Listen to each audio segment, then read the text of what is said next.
bitch. Oh, excuse you? Baloney wash. I'm annoyed. I'm just here to give my opinion and carry Annie. Oh, it's Chris Avalon Unfiltered, bitch.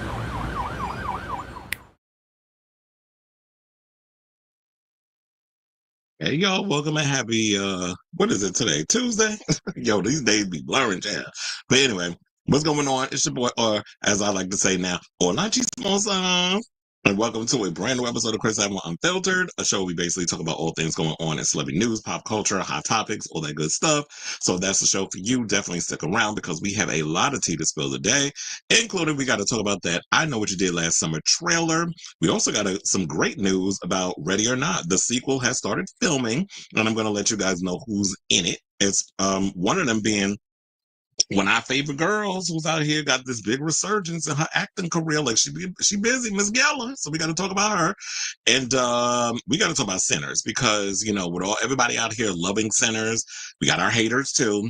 And I just feel like a lot of people are missing the point of what this movie represents, and I'm tired of the lazy basic commentary. So we're going to break that down. I've already given y'all my overall thoughts on it, but I'm going to dive deeper into it. I'm not going to do spoilers, whatever, but I will give y'all just my overall take of everything that's been coming out, including Variety, The Hollywood Reporter, Shady Behinds, and then this one TikToker that I'm going to read down to the floor.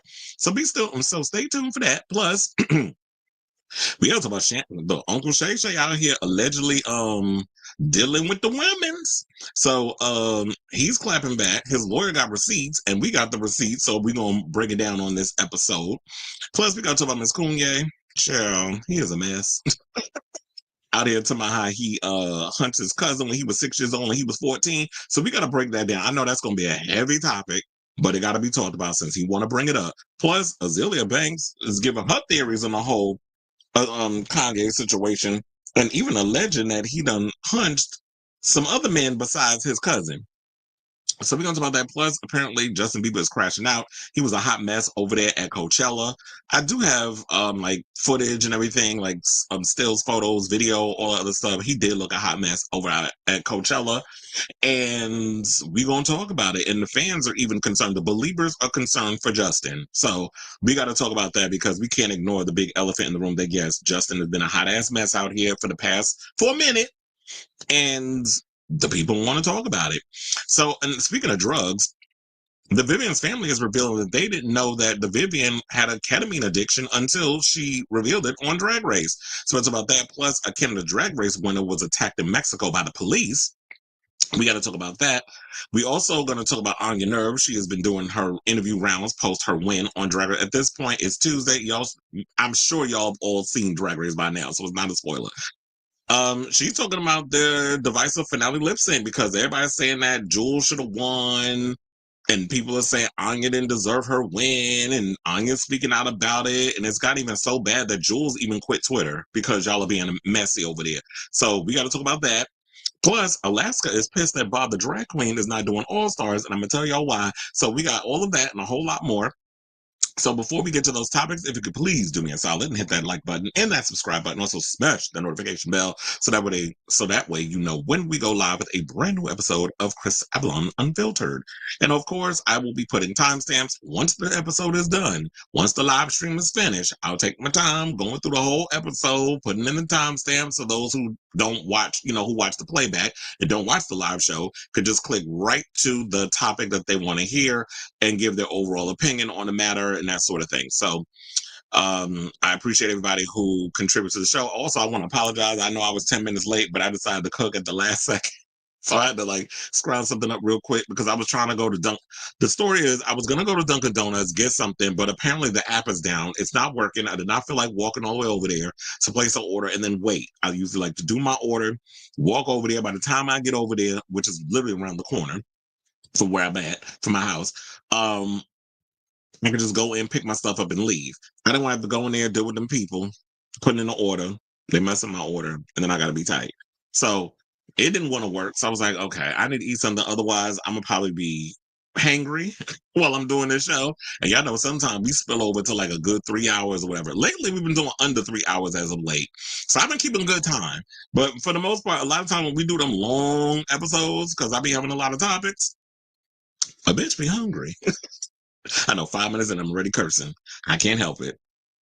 Anyway, let me hit my banner. And I see we got comments. Quite a few of them. I'll get to them after I do the first topic. So without further ado, let's get into our first topic, speaking of which, and let's talk about that I Know What You Did Last Summer trailer. So yesterday, as I was actually coming out of watching Sinners for the second time, I saw that they dropped a teaser to let everybody know that they're dropping the I Know What You Did Last Summer trailer today. So today is today. Today is here. We're a couple of hours into today. And 9 something this morning, Eastern Standard Time. I think it was like 9 o'clock this morning because I sort of I watched the trailer 10 minutes after 9. I don't know, I was doing some work, putting the show together. And then I came across, the trailer's out. Let me watch. And it was cute. I liked it. I feel like it didn't give away a lot, which is good. And I've always said this about films, especially pertaining to horror films. I don't want y'all to give away too much because I don't want everything spoiled up in there. And when y'all be doing like the trailer 2, trailer 3, y'all want to drop like half dozen damn trailers and y'all giving away too much, then I'm annoyed. And then by the time I go see the movie, the whole damn movie's been spoiled. So I'm glad that so far we only got like one scene where we see like, this guy's going to die by the hands of a harpoon. So there's a scene where there's a guy and a girl. I don't know their names yet because they're relatively new characters. The only ones I know is Julie and Ray because, Jennifer Love Hewitt and Freddie Prinze Jr. They do have a role in the new Requel. I don't know how big, I don't know how small, but those are the only characters I know because I don't know these people. So in the words of Mariah Carey, I don't know them. So, but I'm willing to get to know them when July comes around. What is it, July 18th the movie comes out? When July 18th comes out, I'll get to know these kids. For now, it's just Julie and Ray for me. So you see this scene, which pretty much reminded me a little bit of Scream. I would even go back and say the first Scream. Like we was up in Casey Becker house at this point. So it was like it was like Casey and Steve, except Steve wasn't tied to the chair. Steve was comforting his girlfriend and was like, okay, you can go upstairs, do your little meditation thing. She puts her thing on, then there's like this juxtaposition of while he's in the kitchen doing whatever he's doing in the kitchen while she's upstairs relaxing in the tub.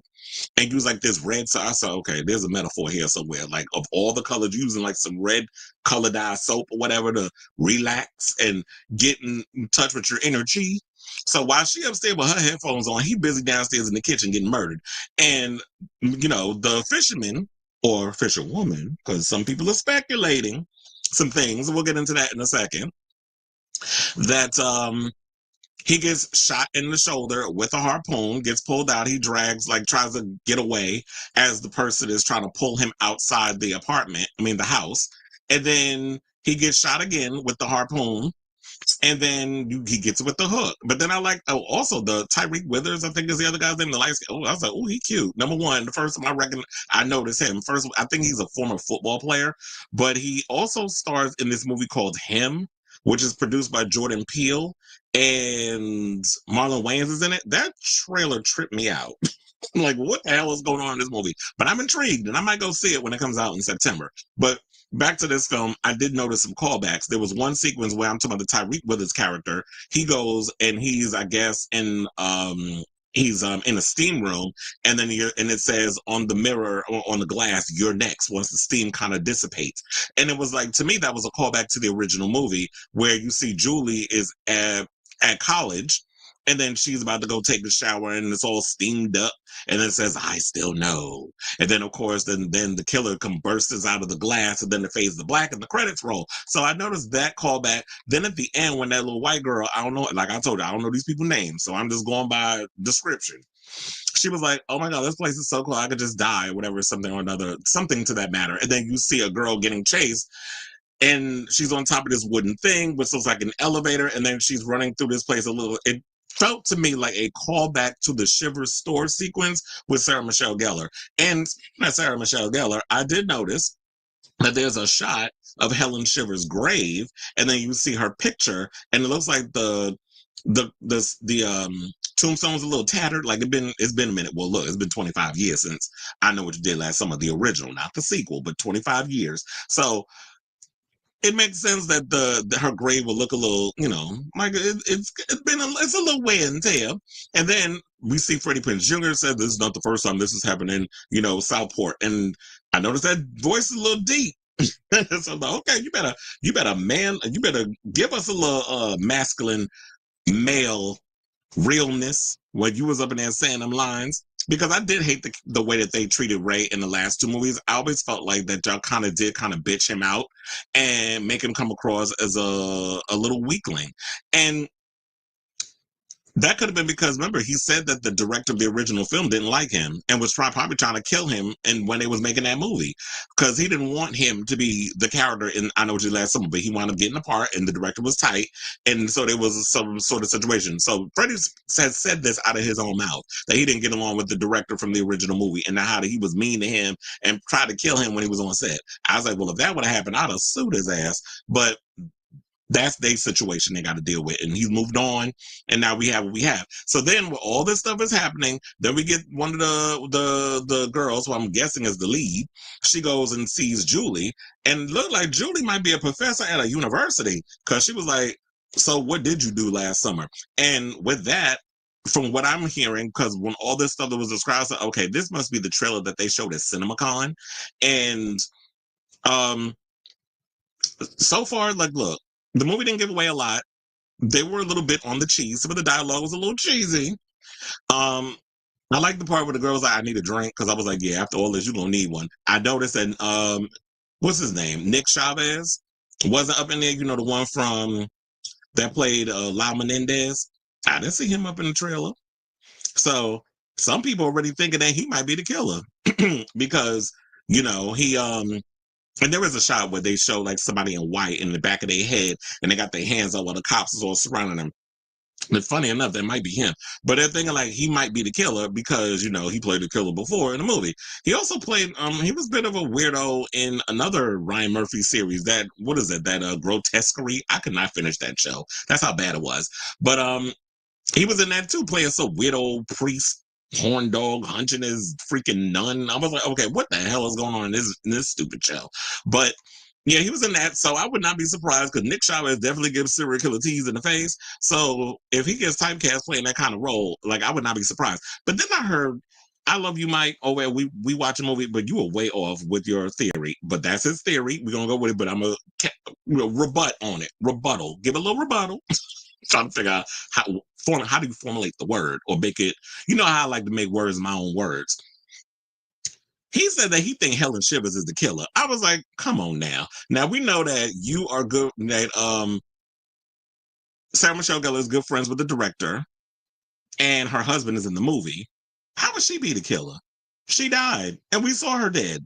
He tried to say, oh, we never saw her body, whatever. I'm like, wasn't she in the boat up under all that ice with Ryan Phillippe? Like I could have sworn we seen both of them dead up on that boat, which is why Julie was doing her little screams whenever she would come across the body. So yeah, I do believe that her body is exposed in the first one. I can't remember because it's been a while since I've seen I Know What You Did Last Summer, but I could have sworn we saw her body. We saw her body and we saw Freddie's body. I mean, not Freddie. We saw Ryan Phillippe's body.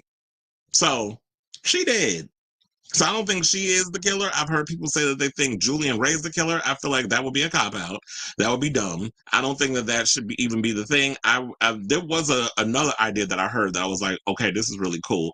Now, I think it would be an interesting twist if there was like, if it's different, that it's not necessarily, and I think Killjoy Jake said this, and I'm like, okay, I could rock with you with this.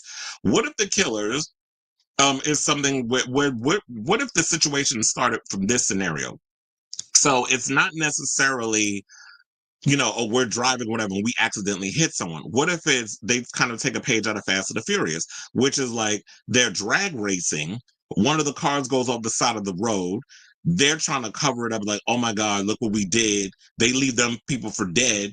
Some of them are dead. One actually survives. And then a year later, while they're secretly recovering, because they're not going to remember who everybody was up in that car. And I was like, oh, that would be a cool twist. So it's like, you don't remember everybody that was up in that damn car. Like it could have been somebody on the side of the back seat that you wasn't paying attention to. You were just paying attention to the driver because the driver was trying to like push you out or whatever, or punk you or whatever. And guys and egos, and especially when it comes to driving, you can have somebody that's in the back seat, one of the survivors, be the killer. And a year later, I know what y'all did, and try to cover it up, and then go after them one by one, while he was spending a year secretly recovering from what had happened in the drag race accident. I was like, that would be an actually cool idea to come with this franchise rather than just copy beat for beat, because quiet as it's kept. And when you listen to the when you read the description for this movie, it literally sounds like a beat for beat of the original description. Except they just add, oh, they go seek out someone who survived the situation for them to come in and actually, you know, recover, or just find out like how do they beat the killer or whatever, and speak to someone who's actually been there and survived the situation. So that's what it felt like to me, is that y'all literally just copied and pasted and just add a little something at the end and try to make it seem like, oh, it was something original. So I hope that y'all not gonna fully Xerox copy what was already done, that y'all will actually give us something fun, different, a little twist, some interesting characters. And also, we need blood and gore, because quiet as it's kept, them last, the first one, what you did last one, really wasn't that violent. It really wasn't that, a lot of kills and stuff up in there. I mean, the best scene we all know from the original movie was the Helen Shivers chase sequence. That was like the best scene in the whole movie. The original film is a slow burn, and it feels more like a mystery with a little slasher thrown in. So it's a slow burn. It's not necessarily like your standard slasher movie. So I'm really hoping that, yeah, y'all take inspiration from the original, but you make it your own movie and make it more 2025, meaning more blood, more gore, and more fun and more camp.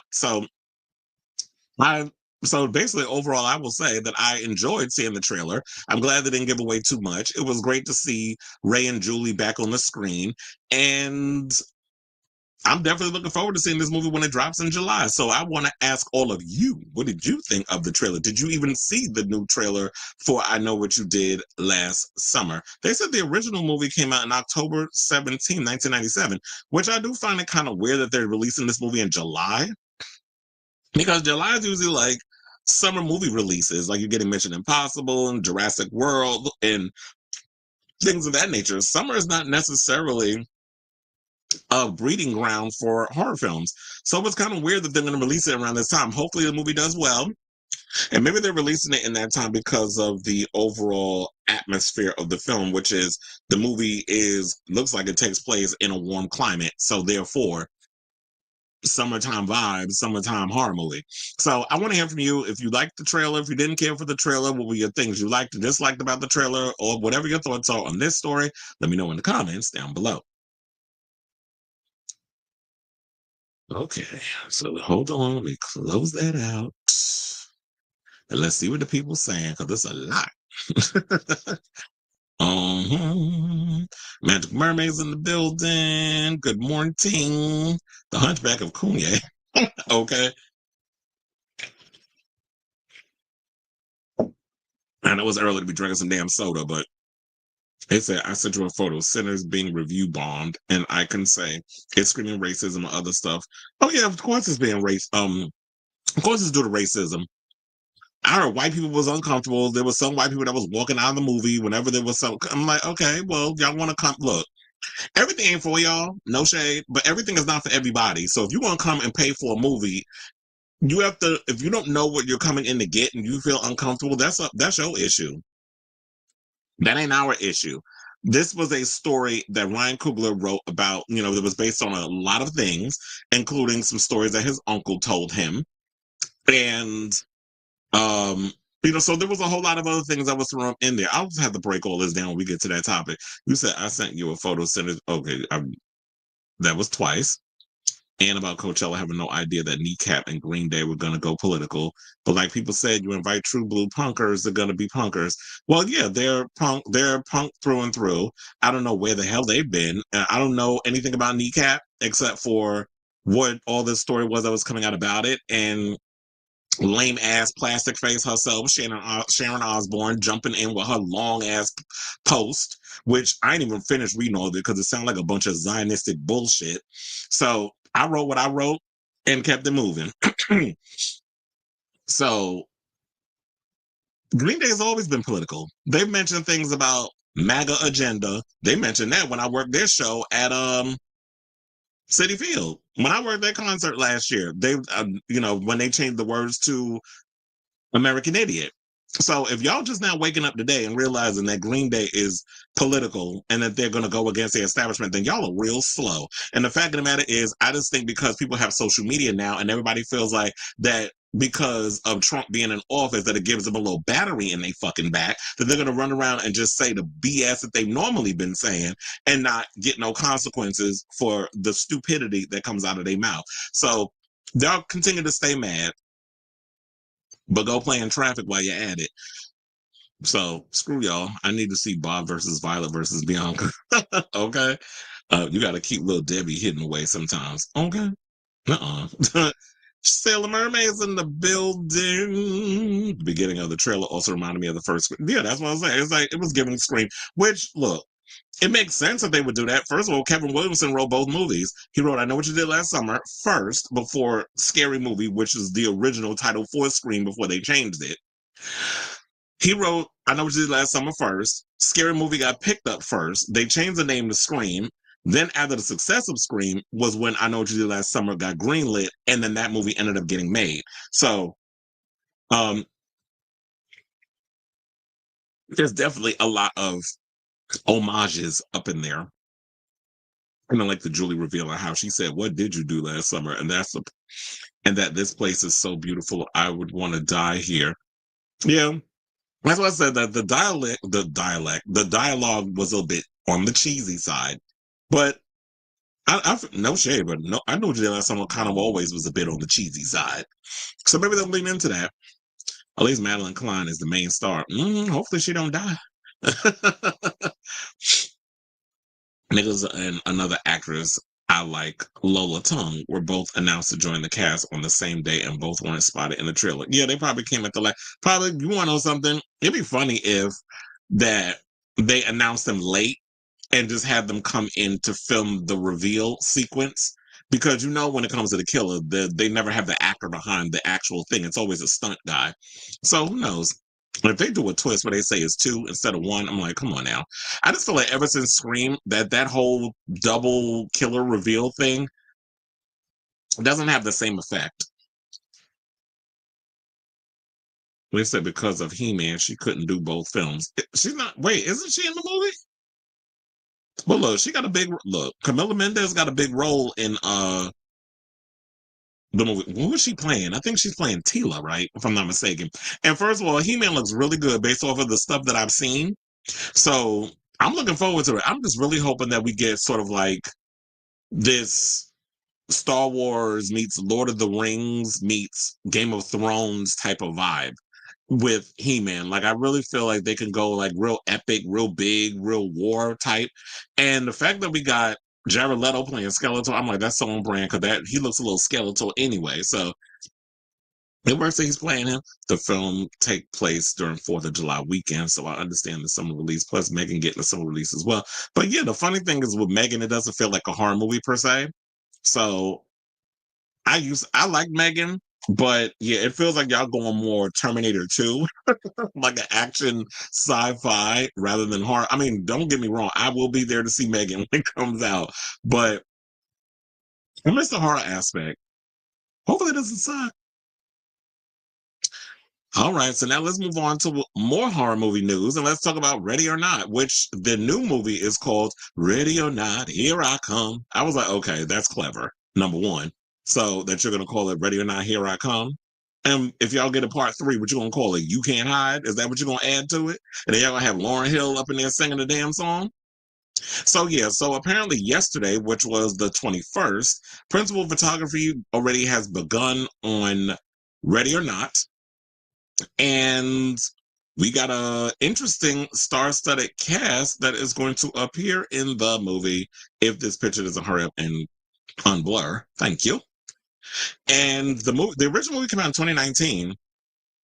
So it's been 6 years since we got the film. So the new cast of people that are going to be in the new film is going to be none other than Sarah Michelle Gellar, from who best known for Buffy the Vampire Slayer. She was also on Dexter, the prequel series. She's also she's been appearing in a lot of things. So Sarah Michelle Gellar has been relatively busy out here. So not only her, but we got Elijah Wood is going to be in the sequel too, alongside Samara Weaving, who reprised her role as Grace, and Catherine Newton, Wait, was Catherine Newton in that movie? I don't remember in the first one, but I like Catherine Newton. She was in Abigail.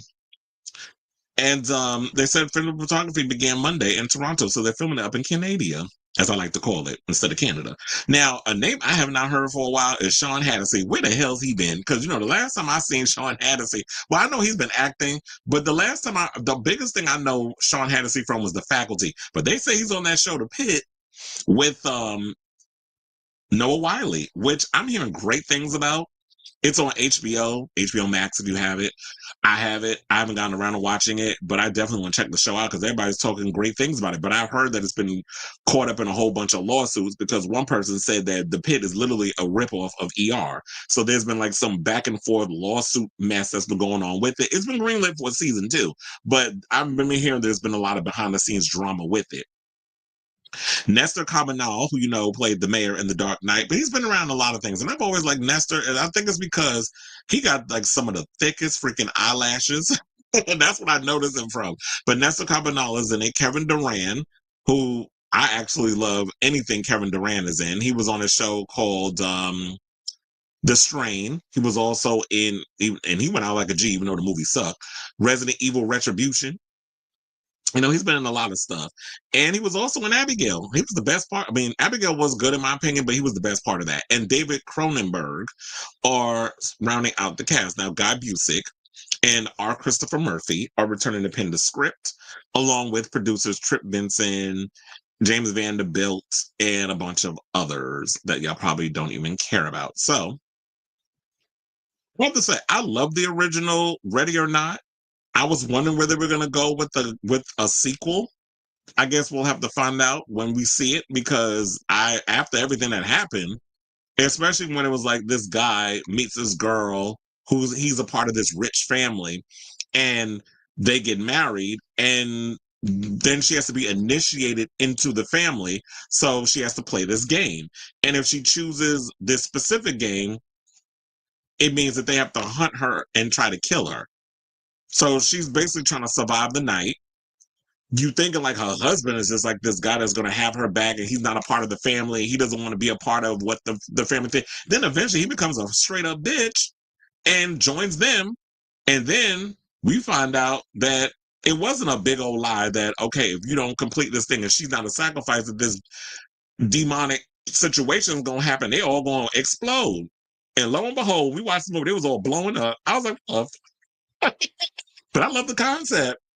But I think maybe, after all of that, everybody's trying to figure, okay, so maybe they could dive deeper into this deal, I guess, with the devil that this family made to become wealthy. And where does this whole situation stem from? And how far back does this lore go? So I guess maybe that's what they're going to dive deeper into. And now that she is officially married in the family, the whole family been killed off, like, where does this leave her? Because legally, I think she kind of gets the inheritance of all the money from the family if she's the only sole surviving member who was married to one of the kids, I would think. So they said the first movie, which also included Adam Brody, Andy McDowell, and Henry Czerny, cost only $6 million to make and earned $28 million domestically, becoming Searchlight's biggest release of 2019. And they said, quote, "We're thrilled to be returning to the world of Ready or Not with Samara, Brett, Avery, and Andrew, and also excited to work with the immensely talented cast and the incredible artists across every department during the Ready or Not family." And then the president of Searchlight Pictures said, "We are beyond excited to make another film with the phenomenal radio silence." And so they're all excited. I'm pretty much excited to see this film because I want to definitely see where they plan on going with this and which characters. Are they another family? Are they extended part of the family? Like, in regards of, Sarah Michelle Gellar, Elijah Wood, Sean Hannity, Nestor Cabanal, Kevin Durant, David Cronenberg, like and also, who are they all playing in this, movie? So I don't think I have anything else to add on that, except I'm excited to see this movie, but I definitely want to hear from you guys. What do you think of this story regarding Ready or Not getting a sequel? And they've already, well, I already knew that they were getting a sequel. They just officially started filming it yesterday. So they should probably be done with that movie in, well, it's a horror film, so what are we in? April, so it'll probably be done by like June. mid-June, early June, mid-June, something around that. It only doesn't take long to film a horror movie, especially if it's independent. And if it was 6 million to make the first one, they probably gave them like between 8 and 10. I don't think they're gonna go up that much. They're not gonna do a 90 million budget like they did with Sinners, but Sinners has a much bigger network behind them, and that would be Warner Brothers. Whereas Fox Searchlight, or Searchlight, because Fox doesn't exist anymore, is a smaller, studio. So yeah, I want to hear from you guys. Are you excited for this film? Let me know in the comments down below. It said radio silence couldn't call Melissa. Well, yeah, because it'd be interesting to hear why wasn't she included. I was like, what is going on? Oh, somebody, one of my friends told me they're getting sent anti-trans rhetoric to their social media. I'm like, people are just trash, unfortunately. Okay. All right, y'all. He said, honestly, radio silence does better with it. Yeah, I was thinking that too. There's some people that I think are relatively better with doing their own material versus having to do a pre-existing IP.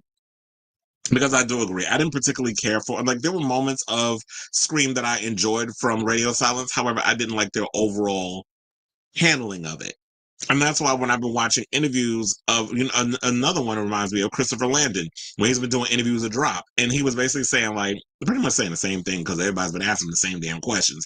But in addition to, um, Happy Death Day 3, he was talking about Scream and why he departed from that. Of course, he mentioned things about the death threats to his kids and that sort of thing from the toxic fandom. But he also said, like, of course, it would be Kevin Williamson that would do it. If anybody is going to be able to take over the franchise and be able to handle it, especially from Wes Craven, it would be Kevin. I mean, it would be Kevin Williamson. And I think that Christopher Landon would have brought something interesting and fresh and new to the franchise.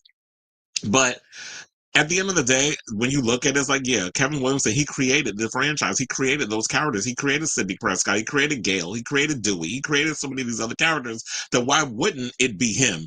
And to come in and actually redeem himself, not only, as a director, because when he did Teaching Mrs. Tingle and they made him do what they had him do with that film, because it came out around the time of Columbine and he had to go and make changes because the movie was originally called Killing Mrs. Tingle, but then they had to go in and make changes and things. Then it's like, yeah, I get it. It would make sense to have him up in there because he is the franchise at the end of the day. And when you look at Christopher Landon, I do agree. Original stuff with him works better than him trying to take on some pre-existing IP. And that works with a lot of people. I would even say that's even with Ryan Coogler. Ryan Coogler, his original stuff, 1,000 times better if he would than him taking on a pre-existing project. Because I heard somebody say, "Oh, they need to lock him down for more Marvel stuff." No, no, he gave y'all Black Panther.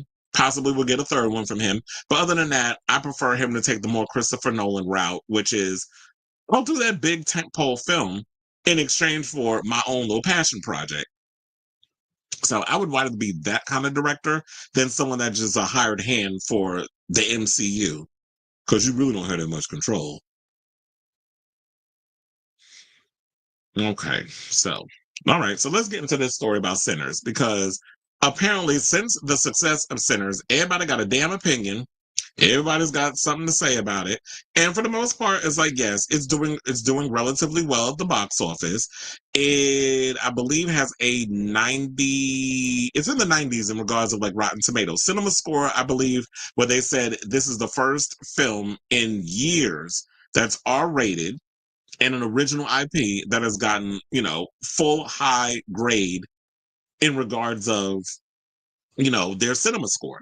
So congratulations to Sinners for that. But of course, when Black people get to have a moment where we can't celebrate and have, great, nice things, and it's not at the behest of Black trauma, which is what it seemed like. Y'all want us to be oppressed. Y'all want us to be slaves. Y'all want to be those sort of things. When we finally get a movie that doesn't play into those tropes, clear folks and some of you Latinos get mad. And so y'all can stay mad because, and the one thing I will say about this, I love when the white allies jump in like Ben Stiller and most recently Patrick Schwarzenegger, because they came to the defense of the movie and even called out Variety over their little backhanded, shady comment regarding Sinners. And if y'all remember, when I was first started talking about Sinners last week, I believe it was the Friday episode, and then also I did another episode talking about, every time I'm talking about Sinners, I mention that, and in regards to the box office stuff, I've said that why does it feel like this is a racial microaggression, especially when it came from the Hollywood Reporter, the Variety one, also was a surprise upset towards Minecraft. Minecraft has already made $700 million worldwide. What freaking upset? In the past 3 weeks, it's made more money than anybody even expected, especially when the movie ain't even all that good. But the minute we get a movie that actually is good, that's got a lot of buzz, a lot of people talking, and a lot of people going to the movies to see it because of the word of mouth and all the conversations that's happening. So I'll say that's even the greatest thing about this film is that it's got a lot of people talking. And I'm excited that it's got a lot of people talking at this point, and it's got a lot of people interested. So when I went to go see the movie yesterday for a second time, my theater was a lot more packed. When I went on Friday, it wasn't a lot of people, I guess, because it was early. But even then, yesterday, I went early. I went to a 12 p.m. showing, and it was a lot of people in there. It was a lot of Black folks, excuse me, rightfully so. But it was a couple of white people that showed up to come and see it too. So it was relatively mixed. So now, in addition to all of that, Patrick Schwarzenegger actually, well, I'll go with Ben Stiller first. And people always said that Ben Stiller's has always had an invite to the cookout. Because he came and said what he said. And you know what? A lot of times when white people, so it was like, we can come out and say, we people of color say stuff till we blue in the face. Y'all don't want to hear it because y'all don't want to hear that come from us. But when one of y'all own check you, then all of a sudden a lot of y'all wake up. So this is why we appreciate when the allies jump in, because y'all don't never want to listen to, just like a lot of y'all got mad when Kamala Harris was like, I didn't want to say, I told us how, and people was getting all pissed off about it. Why the fuck? Why y'all getting mad? Why you mad though? Why you mad though? She tried to tell y'all didn't want to hear it, but then again, y'all didn't really push y'all narrative enough. But then again, it doesn't really matter how hard y'all push something. Y'all probably ain't gonna want to hear it regardless. But when one of y'all own come out and be like, yeah, maybe y'all need to listen, then y'all want to pay attention because it's from your own. We know how it is. Just call it for what it is. So Ben Stiller and Patrick Schwarzenegger are just some of the notable names that pushed back against Variety after the event. The entertainment outlet, I should say, posted a tweet that appeared to minimize the opening weekend box office success of Ryan Coogler's Sinners. They said the following, quote, Sinners has amassed $61 million in its global debut. The outlet tweeted alongside a link to an article about the weekend's box office results. It's a great result for an original R-rated horror film, yet the Warner Brothers release has a 90-minute budget price tag before global marketing expenses, so profitability remain a ways away. A ways? What do you mean? First of all, it's $61 million that is grossed. The movie has a 90-minute budget. I'm guessing that maybe the marketing probably is about $25 million. You can recoup all that money by the end of the month. And plus, y'all seem to forget this. There's a such thing as VOD. They're streaming. You don't think people are going to actually, that don't want to go to the movies and sit and watch an almost 3-hour film? Well, it's 2 hours and 18 minutes, give or take. You don't think that people are going to actually, when it comes out on digital, that they're not going to rent the movie and then proceed and profits will go to that? Which in 25 years, I believe, Ryan Coogler gets, all of that back. He gets all the back end money, and he actually gets the rights to Sinners, I believe, in 25 years. So he has that excellent deal. But nobody's talking about that. That someone actually gets the rights to their own film back after, a quarter of a century. So then after they said what they said, because I do have that tweet where I want to show y'all literally what this ding ding said. If it could just scroll on by. Yeah, so that's the post. And then Ben Stiller went and said, in what universe does a $60 million opening for an original studio movie warrant this headline? Which, of course, got a lot of people commenting. And then Patrick Schwarzenegger jumped in and said, it's opening weekend. Now, other notable names called out the outlet with some, including the Blacklist, Franklin Leonard, pointing out this. He said, I wonder if At Variety covered Once Upon a Time in Hollywood, which made 10% less at the domestic box office on 10% more theaters pre-pandemic and at the same budget with a similar deal structure in the same way. So y'all always so quick to put so much on the backs of blacks. You always expect high expectations when it comes to black original IP that we all gotta rush and tap dance and do and jump through fiery hoops and things so that way we can get an iota of the success that white people just skate by on. And that's what they were talking about. So Quentin Tarantino come out with a flop and y'all don't give the same energy. And I'm not saying his movie, well, it did make 10% less, as they said, of the budget. But y'all didn't have that same energy when it comes to that. But whenever it comes to black folks, y'all want to put extra seasoning on the situation. And then Sean Fennessy came out and said this. He said, there is 0% chance Sinners will be unprofitable over time. PVOD numbers, which are not made publicly available, alone will push it past break even. He also said that, because I got to open it now because it cuts off. Studios are incentivized to make the final tally opaque, especially when participation is a factor. There's a massive financial literacy issue in box office and film reporting and the ways in which bad or context-free info is regurgitated. So, yeah, like I said, it's always different when it comes to people of color. And then Van Lathan, who y'all know, I like Van Lathan. You know, he's formerly of TMZ, got his own podcast. And, you know, they dragged his behind over that recent thing where he went against Kamala Harris when Kamala Harris went and said what she said in that meeting, which was the I told you so situation. I was like, oh, child, they done scalped him. He said they spanked his big ass. And he said big ass. So I'm not just making that up. And then he also said, so Van Lathan not going anywhere. Well, Van not going anywhere, Lathan. That's the only Van I like. I don't like the other one. Van Jones, that old lisping queen. That over there at CNN. I don't like her. So now this Van said, why y'all doing this? Well, you know why they doing it. And then another person posted, Variety when it's time. Wait, they said, because I got to show y'all this. This is funny. So they said, Variety when it's time to slander minorities. It's like, yeah, they putting up your dukes because, you know, that's Henry Cavill, which I thought was pretty funny. Well, first of all, I like Henry Cavill in this damn movie.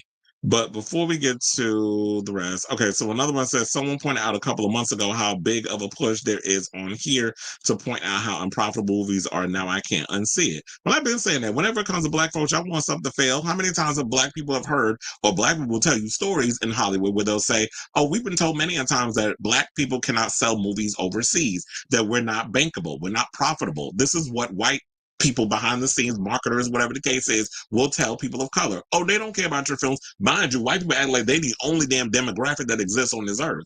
And it's not, and we already know that's not the case. Hence why we got a moron in the White House trying to get a bunch of people to get out here and have more kids, and somebody they're gonna give y'all $5,000 and like bunch of dummies, y'all gonna believe it.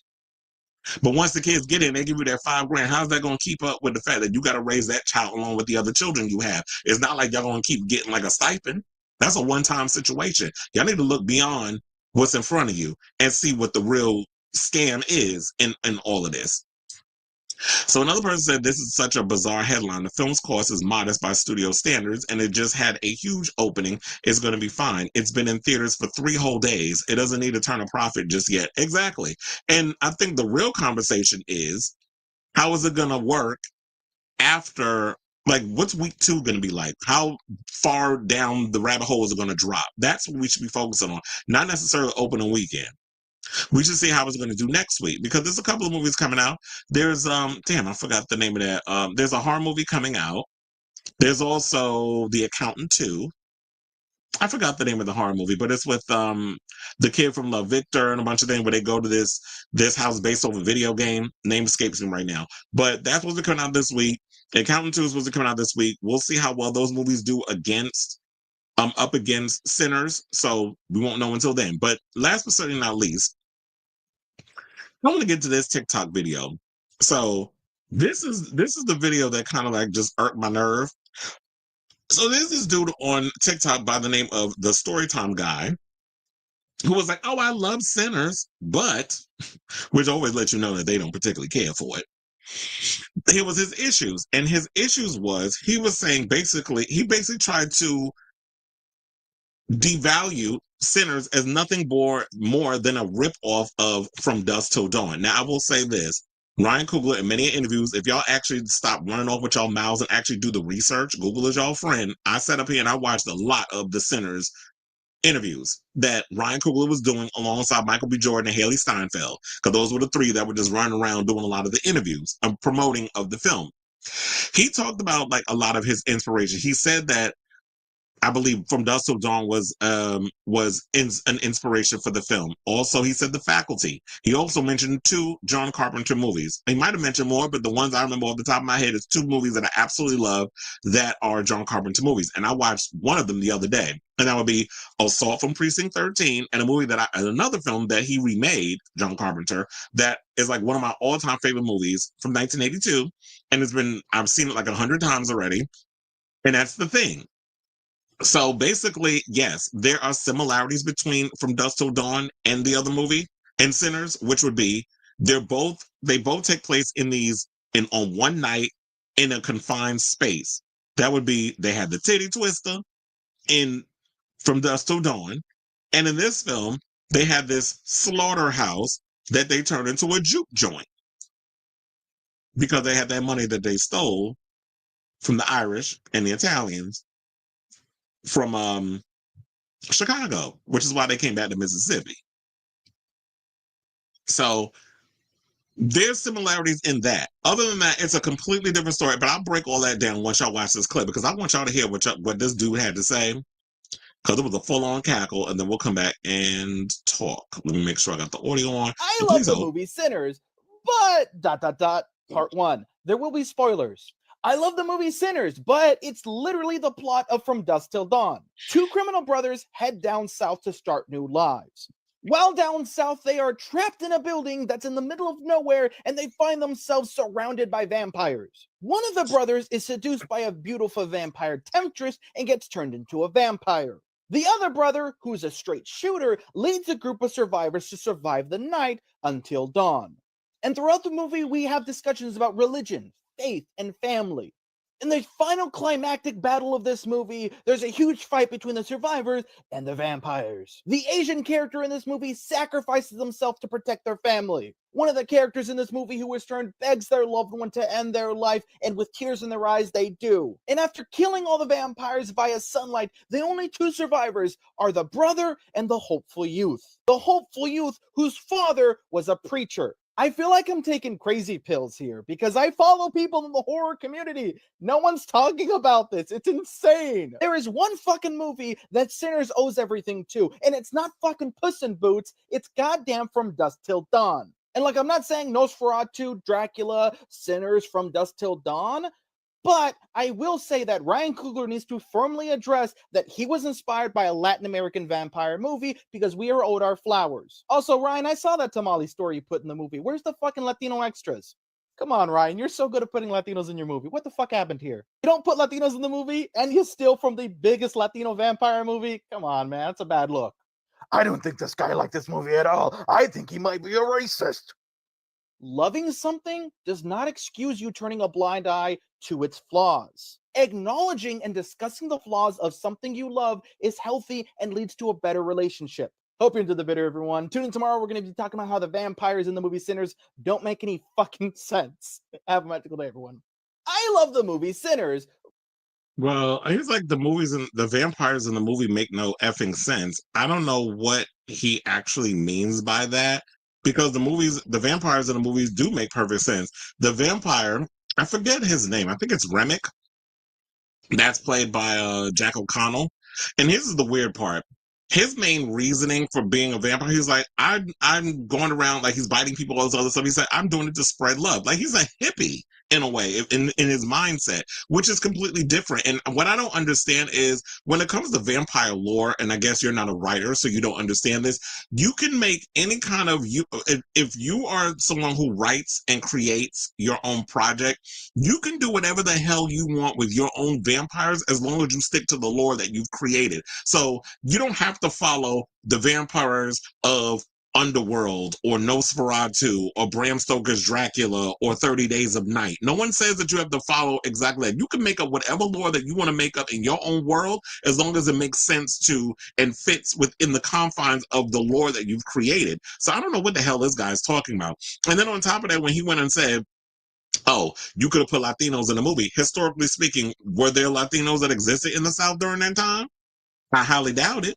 Now, if you want to talk about the Chinese, here's the thing. This is why I say to people, y'all need to read a history book or Google is your friend. There was a huge demographic of Chinese people that existed in the South in the 30s, especially because they were they were like big Christians. So they were like deeply religious, very Christian leaning. I mean, if you watch in the scene with, damn, I forgot her name. The girl, the Asian woman and her husband, Bo. I remember Bo, but I forgot the wife's name. I think her name was Grace or something or another. She wears a cross around her neck, which basically goes to show that, yes, her religion is Christianity, Catholicism. So, yes, there were a lot of Asian Catholics that existed in the 30s. This is why I always tell people, instead of y'all getting on social media and running over with y'all damn mouths just because y'all want a moment on TikTok, and I saw what you did, sir. If you look at the damn thing on the side, y'all, you see it says comments are turned off, right? Because he knew that based off of what he was saying, they was going to eat his ass up in them damn comments, and rightfully so. So I don't know why you run around here making, saying stuff if you don't even know what it is that you're talking about. But of course, with that, that's on the top of the head. But I'm gonna read you what I wrote on Facebook when I saw the video earlier, because a friend of mine, Ron, sent it to me because he said we were talking earlier, and this was last night. I was like, wait, who's out here complaining about sinners? And he said it was some guy that was on there, and he said, I'm going to post the video up tomorrow, which is today, and I'm going to go in and read him down to the floor. And that was the video, the one I just showed y'all. So what I wrote is this, because it was a lie. So I said, this guy has no idea what he's talking about and missed the entire point of the story Ryan was trying to tell. It's not some simple vampire movie that he claims rips off From Dusk Till Dawn, which I had to laugh when he called it a Latino vampire movie. Just because Latinos were in it doesn't make it a Latino film. In fact, the film centers on two white brothers who kill Aztec vampires. The script was also written by a clear person. Lest we forget, Quentin Tarantino wrote the damn script, and yes, it was directed by Robert Rodriguez, but technically he's directing off of a script that was written by somebody else, so it wasn't Robert Rodriguez's movie, and the movie did not center on Latinos. It was about two white brothers who were robbers and criminals who basically take a family hostage, a white man with his white daughter and an Asian brother. They end up at the titty twister and all hell breaks loose. So yeah, the villains were Latino. They were not the center point of the film. Do y'all not watch movies and actually pay attention to the story that you're watching, or y'all just be looking at things where you've seen Salma Hayek being sultry, Quentin Tarantino drinking champagne from her damn foot, and then you seeing people getting killed? That's all y'all pay attention to? Y'all don't pay attention to the story? But you can't lead, you can lead the horse to the water, but like they say, you can't make him drink. So now, if he knew his history, he would know that there was a huge, as I said, Asian Christian population that existed in the South at the time. If he actually watched the many interviews that Ryan has done, he mentions From Dusk Till Dawn as one of the film's inspirations. In fact, he mentioned many horror films that take place in one location on one night, including John Carpenter's The Thing and Assault on Precinct 13, two movies that existed long before Quentin Tarantino directed his first film. And lest we forget, while there are definitely similarities with both films, From Dusk Till Dawn wasn't a period piece. It wasn't a musical. It wasn't a commentary on race. They happened to come upon the vampires in From Dusk Till Dawn by bad luck. In Sinners, they attracted the vampires from Sammy's music. Vampires had to be invited in, and the movie was had much deeper vampire lore. And there was much more deeper vampire lore, I will say, in Sinners than there was in From Dusk Till Dawn. So for you to sit up here and make this comment about Ryan disrespecting the Latin community and expecting a black filmmaker to give Latinos opportunities, which, by the way, he did in Black Panther Wakanda Forever, since y'all seem to have amnesia when it comes to when Ryan puts people in his films. You know damn well y'all don't have the same energy for when it comes, to the white filmmakers versus black filmmakers. And y'all be the first ones, and I don't want to make this political, but since y'all decided to go there with politics and the racism, because y'all want to always do that, whenever Black people get a moment where it's like, yes, let's make a movie for us, by us, to celebrate us, and the fact of the movie is deep. It's about colonization. It's about music. The fact that a lot of the music that comes from Africa, it was brought over on those slave ships into America. And then there's this one scene where Delroy Lindo's character is in the car and he's telling the story about the guys that he sees on the side of the road that were the prisoners that was digging up the side of the road. And he basically was telling like this story about this guy where he won all this money, and then he pulled out all the money to buy a ticket because he was leaving the town to go somewhere else. These white Klansmen came across him. They lynched him up. They made up this story about how he stole his money and robbed this white man. And then, of course, because it's a ninja, they believed it. So they could say anything. And this is things that happen all the time. And then you see this part where Delroy Lindo's character goes, like it was the pain that he felt. And then he takes the pain and he goes, like he does. Then he turns that into music. And that is what Black people have always had to do. When the back is against the wall, when we are resilient in certain situations, we turn our pain into art. We turn our pain into music. And that is the story that Ryan, one of the many stories, because it's a lot, and there's a lot you got to pick of the layers you got to pull back and you got to dig deep in that he was conveying with this story. So for this big-headed dingbat to not get that, that's a you issue, not a us issue. And why is it always that when it comes to Black folks, we always got to do the heavy lifting and always invite every demographic. Everybody got to get a part in the damn movie. Everybody got to have a situation. There's one scene that I will say, and I'm inspired because I want to write a script on this. The one scene that I loved in that film that I'm like, oh my God, we need something to kind of dig deep in that.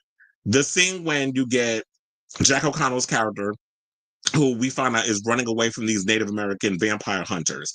We need a movie based around them. Because I'm like, indigenous Native American vampire hunters going after and killing them. Like, we ain't never seen nothing like that. Now, that whole scene, that one little small scene, I was like, bitch, we need a whole movie around that. We don't need a story. I've seen other people say that we need a movie about a smoking stack when they went to Chicago. I was like, no, we don't need that. Their story was what their story was, and we got enough. But if you do a story that was based off of other things that was in the movie, particularly like the Native American vampire hunters, I'm like, that would be a cool concept because we don't get enough stuff regarding Native Americans except the stereotypes that y'all want to incorporate in stuff like those Taylor Sheridan shows. But to wrap all this up, for you to make the comments that you made, like I said, I would love for y'all to have the same energy around these white directors and things the way y'all do around Black folks. The minute that Black people get a movie that we come up with and Brian Coogler has the power to make his passion project, then all of a sudden, why we not included? Why we didn't get a scene? Why we always got to be the ones that give y'all parts?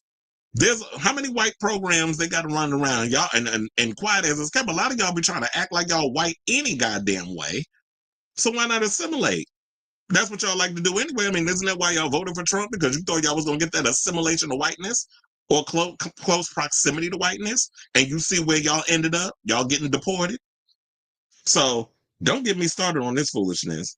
Because, a lot of y'all don't like when I be out here telling the truth or putting that, going into FAFO mode or showing the mirror up to y'all because y'all got mad when Kamala Harris said I told you so, but she did try to tell y'all, but y'all thought, putting some fascist moron in. But anyway, let's not get into politics because I already know how I feel about that idiot that's pretty much dismantling everything. But this is quiet as it's kept. This has been going around for the past 4 decades that a lot of this has been going on. Because this is one kid that was from China that really went in and started spilling tea about how our government is fattening their pockets while y'all just getting fat, and they've been doing that for 4 decades. So if y'all gonna come in and be and yeah, so to wrap this up, no one's saying that okay, if you go and criticize the movie, then that means you're racist or whatever the case is, because I don't like to go into that whole situation. There needs to be a valid reason as to why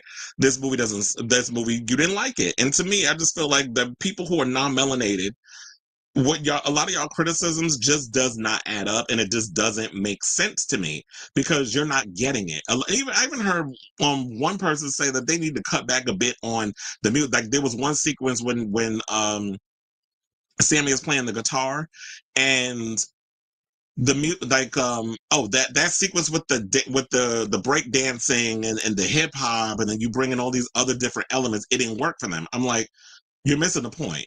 That is basically saying like how powerful music is and how the music that came from Africa, how it has morphed into these different genres of music, throughout the decades, and how the powerfulness of Sammy when he's playing that guitar and his voice has pierced the veil between the real world and between good and evil, and how he attracts his voice, the music attracts this vampire to come to him and basically want what he has. Because there's a scene in the film where I'm with Jack O'Connor, I'm gonna just call him out his real name because I can't remember his movie name, where he says, "I want your stories, I want your music." So colonization, how white people have taken music, which Beyonce pretty much pointed out to y'all on Cowboy Carter, but y'all didn't want to hear it. And shout out to her because I believe her tour starts next week, where he was like, well, I want to take away from, the fact of how rock and roll stems from, blues, that comes from us. Country music comes from us as it stems, it stems from blues and rock and, all those different genres of music, how y'all taking it. And there's even a line in the film where they say, oh, they like what we do. They like the music. They just don't like who it comes from. And that's the blues music. They don't like when blues come from black folks, but they like the music. They be up in there stomping their feet and almost be on key with the rhythm, but they don't like who the messenger is. So shout out to all those white folks like Patrick Schwarzenegger and Ben Stiller and so many others who have come to the defense and really called out the Hollywood Reporter and a lot of these people that coming out with their microaggressions. It's just like, and this also goes to show the lack of diversity that they have in a lot of these spaces, particularly in media and a lot of these places, because when y'all speak on these films, we ain't stupid. Because, a lot of us folks of color have been trained to read between the lines when y'all say something. So you're not as clever as y'all think. And we're going to keep calling you out on it, including myself. So I want to hear from y'all. What did y'all think of this story? Do you agree that, yeah, there's been a lot of microaggressions, a lot of little low-key shade, and I feel like a lot of times when it comes to the vampire thing, it was like vampires have always been a metaphor for something bigger. This was a social commentary, a horror film swathed in a lot of social commentary. I will say my only criticism with Sinners, before I wrap this up, that the vampire stuff felt a little rushed because we spent way too much time building up the story, which I was all for the original story. Like I like hanging out with these characters and getting to know them and building the world and the stories, and I liked hearing all of that. But I wanted more vampire stuff. I wanted more kills. I wanted more action, and I feel like Ryan Coogler didn't give us enough of that. So that's my only critique. Other than that, I love the movie. So I want to hear from you guys. So let me know what you guys think of this story in the comments down below. And nobody else said, as a Latino, I never considered From Dusk Till Dawn as a Latino movie. All I saw was white. Hello. And I'm glad you noticed because I just don't understand, like, what the hell was you looking at? You probably one of those that A, voted for Trump, and B, want that assimilation of whiteness. And only want to be Latino when it's convenient. Yes, Native. That's what I said. This even got me inspired. I'm like, oh, maybe I need to write that script. Because when and weird enough, I had this idea floating in my head about like Native American vampire hunters or just people who they kill demons or something or another, like demon hunters or bounty hunters or something, but they're indigenous. Like I had this idea floating around in my head for years, but I couldn't figure out how to make it work. And then when I saw Sinners, I was like, oh my God, like my idea is kind of floating in this story. So I'm like, I've got an idea. So I'm like, I want to try to work on that. If you think movie reviews are bad, try living next to a Latino cop and his white wife. Yes. Don't forget how the Trump administration is trying to make sure Sinners or any diverse entertainment does. Well, they can't. They don't have no control over how what Hollywood does. Although I see they trying to have that control. But yes, if y'all have not seen the movie, please go out and see it because it's really good. But I think at this point, I'm not going to keep going to the movies to see it. I heard a shout out to Robert Meyer Burnett because he said he went to see it 3 times. I'm like, damn, you really love that movie. And to me, Robert Meyer Burnett, shout out to you. He's another one who truly gets it because he was breaking it down and all the stuff that he said that what Sinners was about. I was like, yes, here's someone. Look at me. I pull up the John Campier show and Robert Meyer Burnett, who I'm trying to shut him off, is literally on camera. So I'm like talking about him now. But what is going on with my phone? It's like my phone will not shut up. It's like I'm trying to press on it. And wait, so they talking about Kathleen Kennedy is stepping down in August? Good to know. Well, look.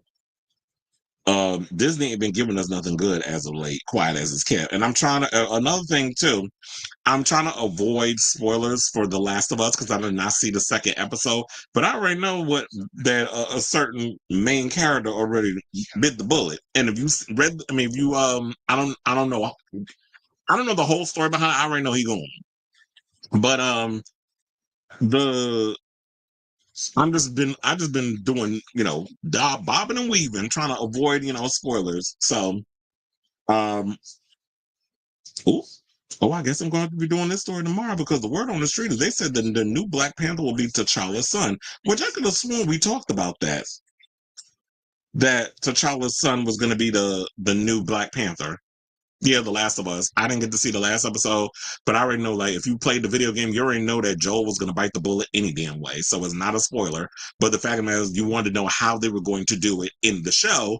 And I'm like, damn, second episode? Like, can I at least get to see my husband a little bit more before y'all kill him off? Y'all know I love me some Pedro Pascal. And another thing too, speaking of Pedro, I saw his post and I posted on social media where he said, I want y'all to STFU and go see Sinners. So he's a Sinners fan too. So, and then now Ellie's going to be the lead and we'll see where they go with it because it's gotten greenlit for a 3rd season. So we'll see where they go with the franchise. Please don't start sucking like The Walking Dead because when that whole Glenn, Negan situation happened where he started killing off a lot of characters, and we knew Glenn was going to get it from the comics. But when that whole episode happened, I tell you, that whole episode, that season turned me off so bad I stopped watching the show. And a lot of people did. And I think it was because there was many factors that played in The Walking Dead. Number one, I felt like it was becoming a bit torture pornish. Number two, that after show, that with Chris, what's his name? Chris, I forget the guy's name, but I know his name is Chris. But when he was doing the after show, he wasn't annoying me. But whenever they would have that damn producer on there, and he would always try to act like he was a damn star, I was like, sir, you in the background, stay in the background. I felt like a lot of times the show just started to turn me off, and it just didn't seem like a world I wanted to hang out in. It was just so gloom and doom. It just felt so glib. It felt so not even. I just felt like it was just a depressing place to want to be. So it just turned me off. And I'm just like, if these people ain't decided to be here, why the hell do I want to be here? So the overall tone of the show started to turn me off, which is why I stopped watching Walking Dead. And then I finally finished The Ones Who Live. That was with Michonne and Rick. That was that season felt so anticlimactic. By the time they got to the final episode, which was only 6 episodes, it felt rushed. I'm like, no, I'm not feeling this. Whatever. It just felt rushed. So that season was a disappointment. 3rd season and no hubby. Okay. But look, there's plenty of other things I could watch Pedro Pascal in. But anyway, let's stop lusting over that man. And let's get back into the show. And let's talk about this man. Let's talk about Shannon Sharpe, Uncle Shay out here allegedly SAing the girls, which he has denied. But we'll get into that in a second. But I want to basically layer it up. Well, I want to basically break it down for all y'all in case y'all haven't heard all the details in what had happened. So NFL Hall of Famer turned podcaster Shannon Sharpe, has been accused of the R word in SA in a lawsuit filed by a woman in Nevada State Court. The plaintiff, who is suing under the name Jane Doe, although I did see that somebody did leak what the woman looked like, and I'm mad because I didn't pull it up. But if y'all Google Schmoogle, I'm sure y'all can find out who she is. So she alleged that Sharpe, who's 56, who now works for ESPN, R-worded her on multiple occasions over the course of nearly 2 years. And they said it was a rocky consensual relationship. And this is according to a complaint obtained by People. Now, the woman alleges that Sharpe also recorded their encounters without her consent and shared the recordings with others, saying, quote, a woman can say yes to consensual relations with a man 99 times, but when she says no even once, that no means no. This is what this complaint states. Defendant Shannon Sharpe, a man who is accustomed to getting what he wants, completely fails to understand this basic concept. The woman, now a Nevada resident, said that she met Sharpe when she was 22 years old at the gym in LA in 2023. She claims he made multiple advances towards her in subsequent visits to the gym before the complaint says she eventually gave in. Sharpe allegedly asked the woman, well, look, you said that you said no, then why would this be the one time after he kept nagging you that you say yes? Like, if you're not interested, then I don't give a good goddamn who the person is. Stand your ground. So now he allegedly asked the woman to sign an NDA before she could meet up with him, but dropped the request after she pushed back. The lawsuit recounts a subsequent alleged incident during which she claims Sharpe became violent with her and threatened to unalive her after she showed up late to his house. Now, he demanded complete control over her time and body, expecting her to be at his house on his schedule and at his command, and basically said that, yeah, whatever he wanted and whatever he, anything that he wanted, that she was supposed to comply. Now, in 2024, both Sharpe and the plaintiff each individually moved to Nevada. The suit references the time in September 2024. Sharpe says that he mistakenly began live streaming himself on Instagram while he was hunching a woman. And, that was around the time when people started with them homosexual rumors. And, we heard all that monation and stuff going on in the background on the IG. I think we played that on this show last year. So he was trying to say, yeah, around that time, that's when all this was going on. So the plaintiff stated that the encounter was with another woman. Yeah, we know. And that she was humiliated by the incident and began to pull away from Sharpe. But if he SA'd you, this is why I'm confused. You moved to Nevada at separate times. You wanted him to he wanted you to be basically it sounded like a damn slave, that he wanted you to show up on command whenever he wanted you to be there and just do whatever you wanted, and you complied. This is what I don't understand with people. Like, y'all act like these people got guns to y'all head that y'all don't have a choice in whether or not you want to hunch a damn celebrity. These people don't own y'all. What y'all think this is? Y'all live on the plantation? So there's a lot of holes, more holes than a block of cheese in this situation. I don't know. I'm not buying it. And you want to know another reason why I'm not buying it? Because Tony Busby's behind it. He the lawyer that's trying to push for this whole situation to happen. Now, after what happened with Jay-Z, and then him with the whole Diddy thing, you can't even practice law in New York. I'm kind of side-eyeing this whole thing. Like, if Tony Busby name attached to anything, I'm going to look at it as strictly suspect. Because that man give me like, okay, there's so many other people around here that are doing criminal activity. I'm not saying that Shannon is innocent, because we don't know. Although, like I said, I got receipts. So Shannon might be innocent in this situation. Why you always going after black athletes? And all of a sudden now he got this $100 million deal. Now all of a sudden y'all want to try to take him down. Anytime that you see a black man trying to move on up, and then, see, I don't want to get into that place, because then y'all gonna be thinking like, I don't look at things with a broad brush. This is individual situations. Because did he deserve every damn thing he getting? R. Kelly deserved everything he got, and so many others. Bill Cosby ass need to be locked up too.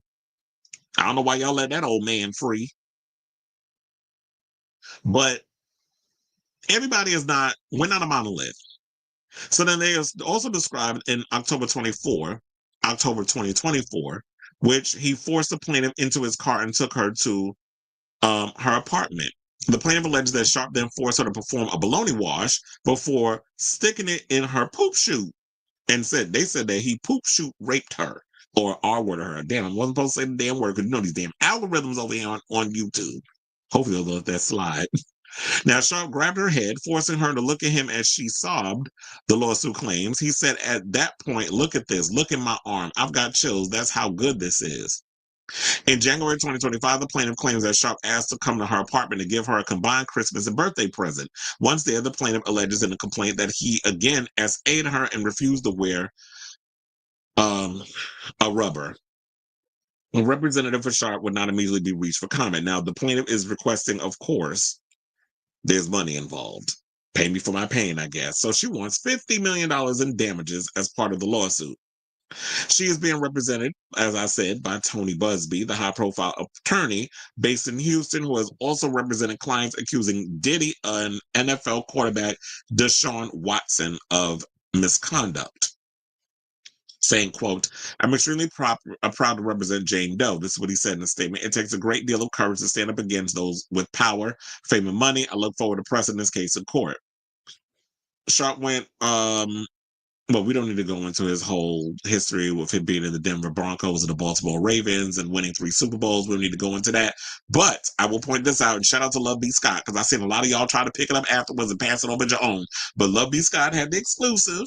So shout out to her, where Sharpe and his attorney, Lanny J. Davis, stated to B. Scott the following. They said this lawsuit filed by Gabriella Zuniga. So yes, they revealed who she is. She decided to go, and you know, some people will look at that as an intimidation tactic.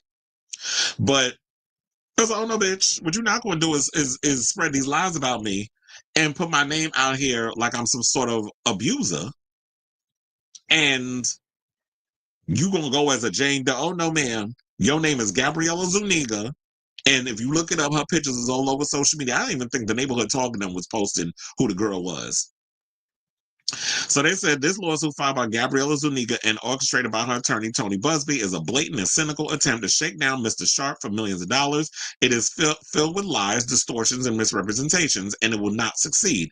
Now, in her effort to extract a large financial settlement, Ms. Zuniga presented Mr. Sharpe with a secretly recorded video of a consensual encounter of the sexual kind, saying, we believe the video has been heavily edited and taken entirely out of context, crafted to falsely portray a consensual act as non-consensual. Ms. Zuniga has refused to provide a copy of the full unedited version of the recording to Mr. Sharpe's legal team.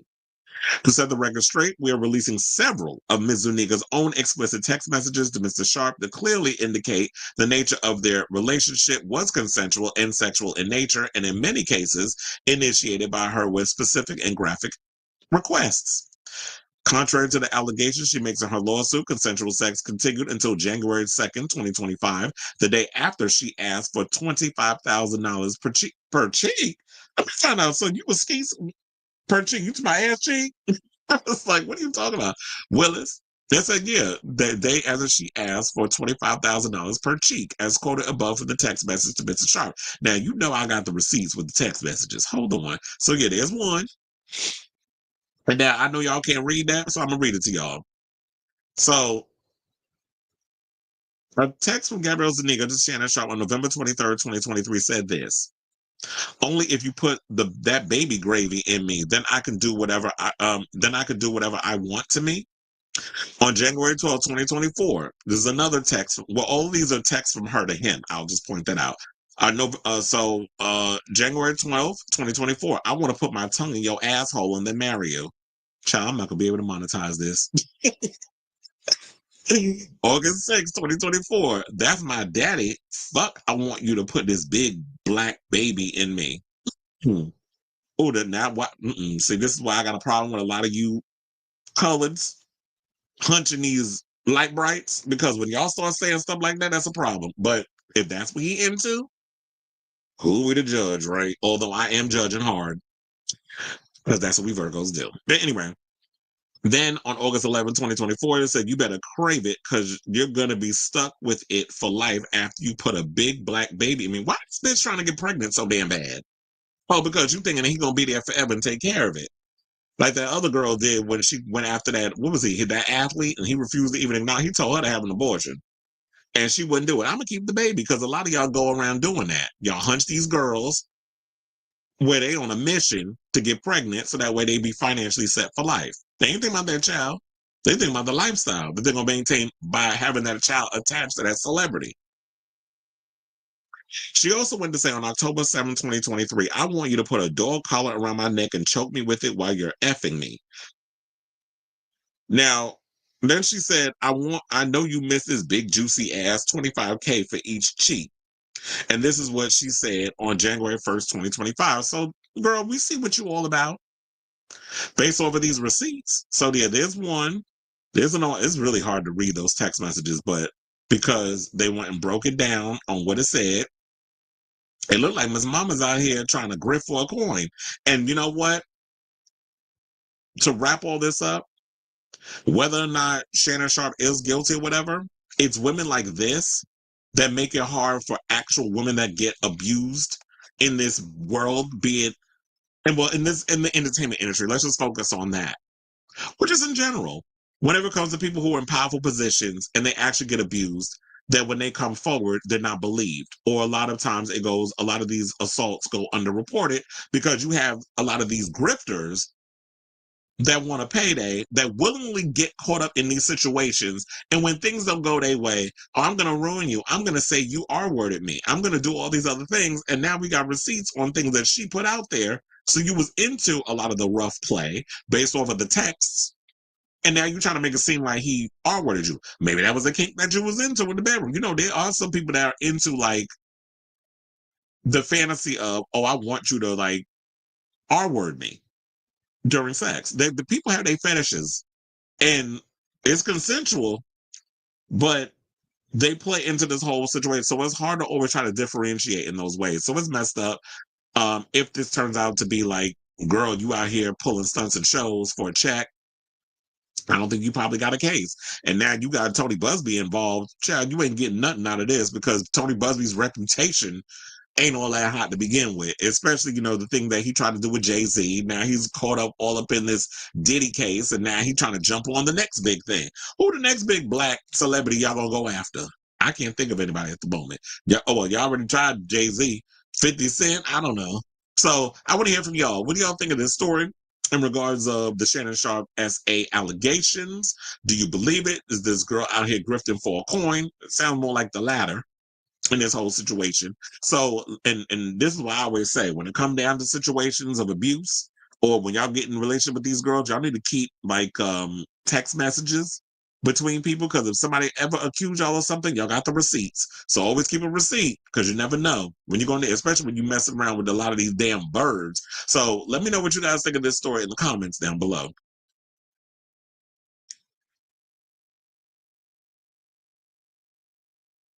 James Carville says the squad of David Hogg.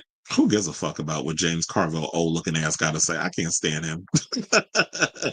No, it's like a lot of you old ass people. And look, David Hogg said what he said. Didn't he say that he ain't won a primary since 2018? So why are you out here trying to tell what Democrats need to do when you ain't win nothing in over a decade? We don't want to hear it from y'all. A lot of y'all about to y'all, look, the James Carville types, y'all all got one foot in the damn grave anyway, quiet as it's kept. You do not represent the party. You said you now turned off by Shannon. I'm so sick of that, but this is what a lot of them do. When you black as Ace of Spades, you look like what's her name? Miss Netta out of drag. I mean, yeah. What else type of, you know, fish he gonna go after? Is that the type accusing him of the R word? Oh Lord. All right. So we're about to get a little serious with our next topic. So let's talk about Kanye, because yesterday he decided to go on social media and reveal that he had an incestuous relationship with his cousin because he dropped a song called Cousins. And I think it's going to be off his upcoming album, because whatever happened to the last one that he came out with? The one that he had the swastika on the cover. What happened to that? What happened to that album? But anyway, so yeah, he came out with this story, and it's got a lot of people on social media talking mental health. I said in the beginning, where's his conservatorship? Why is he caught up in a conservatorship? I've heard some people say that they like put women in conservatorships, but not men. I've never heard these stories about men being put in a guardianship, but some of y'all definitely need one. I don't understand why we gender focus on why is it that women have to be kept in a conservatorship, but men can't when they just as crazy as they are. and a danger to themselves or others. And so, yeah, he actually revealed that he was 14, his cousin was 6. But when you think about that, would that be considered statutory rape? I mean, if it was consensual, y'all were playing around, then that kind of is inappropriate because you're a teenager. And here's the thing. I know a lot of people feel uncomfortable about this, but this is a tale of Zola's time that happens a lot. I don't know about other communities, but when you talk about the Black community, this is something that happens a lot, but is not talked about. A lot of things when it comes to molestation, abuse of any kind, it is swept under the rug. It is something that the family don't want to talk about, but I will applaud Kanye for this. I'm glad he's bringing this up because it definitely is a topic that needs to be addressed. It is something that needs to be talked about. I know people don't want to hear it because of what he's all about and the messenger and all this. You know, you don't want to hear the message from this messenger, but I like to look deeper than that. Like, I don't particularly care for Kanye. He's been saying a lot of dumb stuff as of late. Some people feel like this is an attention grab, and it may be. It may have never happened. But I didn't like the idea that he went around also saying that because of what he did to his cousin, that caused his cousin to unalive a pregnant woman. You don't necessarily know if that was the cause or the catalyst of anything. Because have you had a conversation with your cousin to even believe that that was where all this stemmed from? That you were the cause because you had learned that behavior from somewhere and you decided to pass it off as, you know, to your cousin. And it caused a lot of trauma within him. So yeah, he shared the lyrics and he basically posted this following tweet.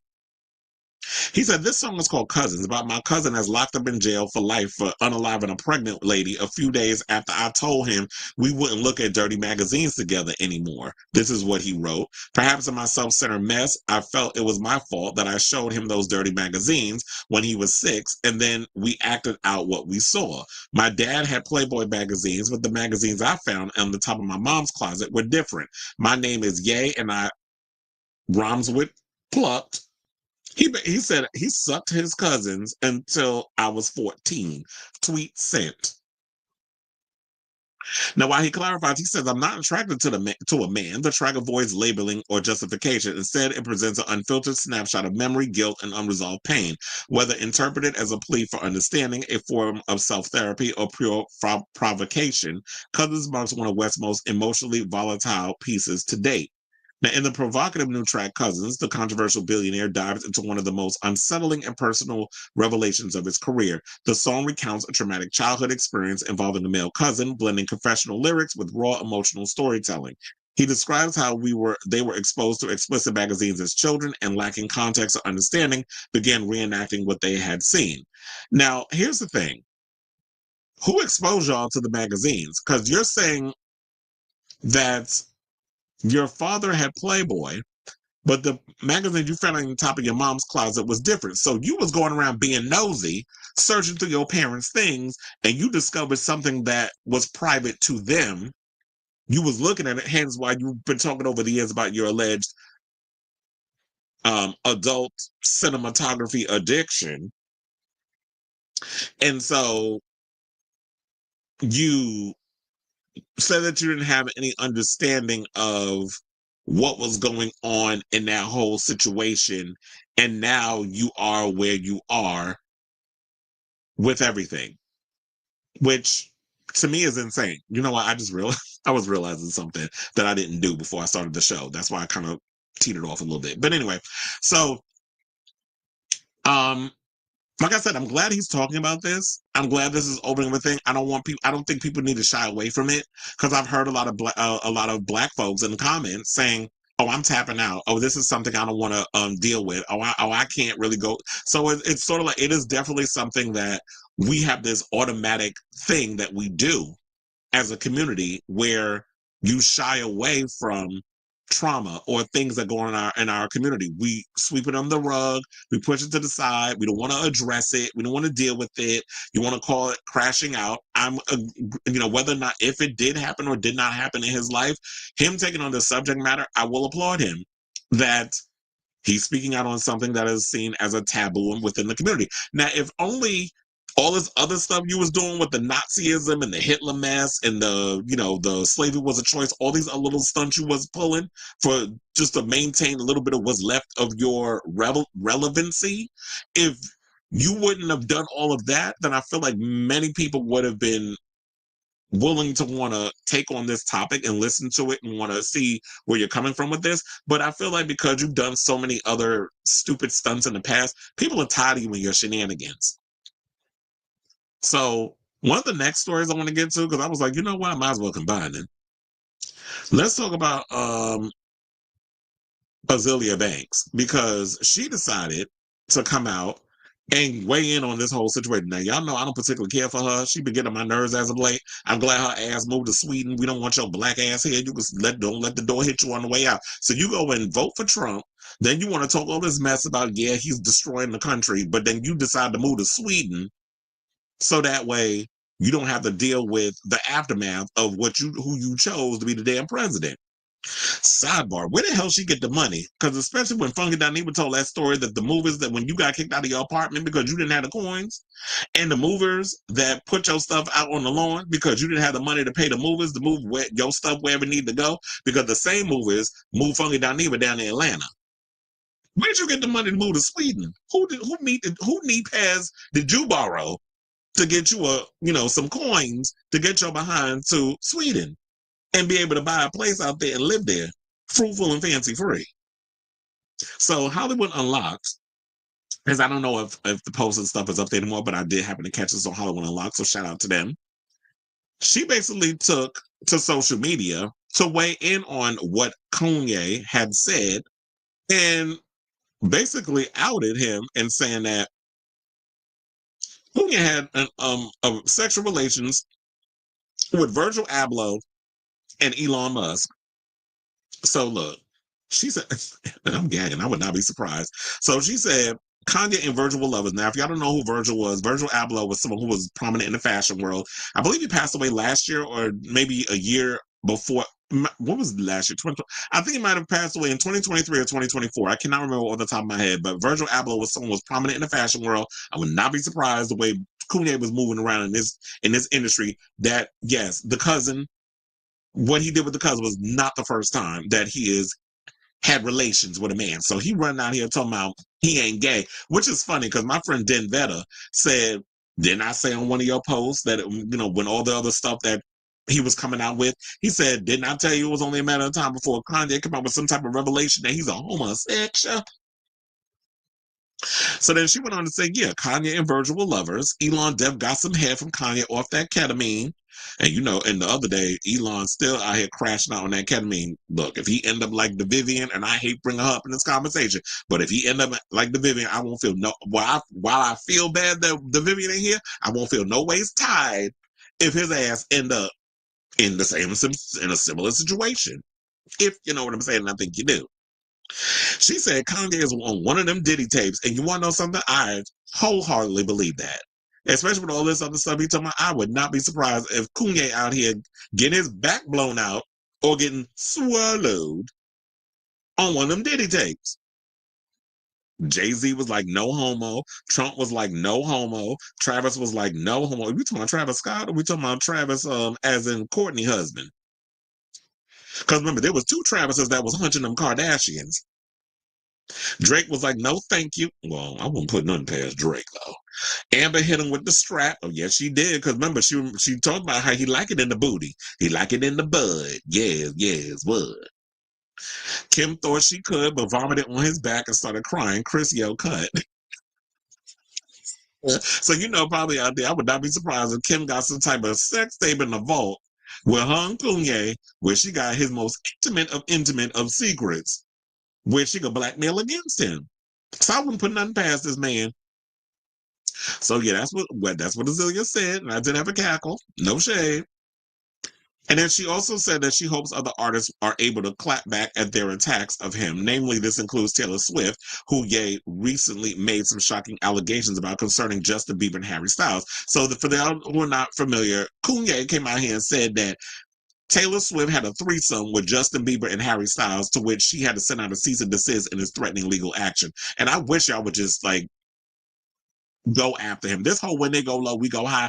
Yeah, it ain't working in politics. It ain't working in the entertainment industry either. If somebody ever came out and said some mess about me, that's untrue. Especially when you say all this other stuff because you going on your little stupid rants and you crashing out in real time. Oh, trust and believe, I'm getting my attorneys involved. And yeah, that might be a lot of money I'm spending and wasting, or you may seem like it's wasting, but no, I got to teach you a lesson. Don't play on my face. Like, I'm taking the Jay-Z route in the whole situation. But what Jay-Z did with Tony Busby, because quiet as it's kept, Jay-Z should have went after your behind after you went and called his kids a bunch of damn retards. So, OMG, when is Miss Taylor going to get this dude? This is what she tweeted and deleted. And I wish I would stop tweeting stuff and then deleting it. Stand on your business.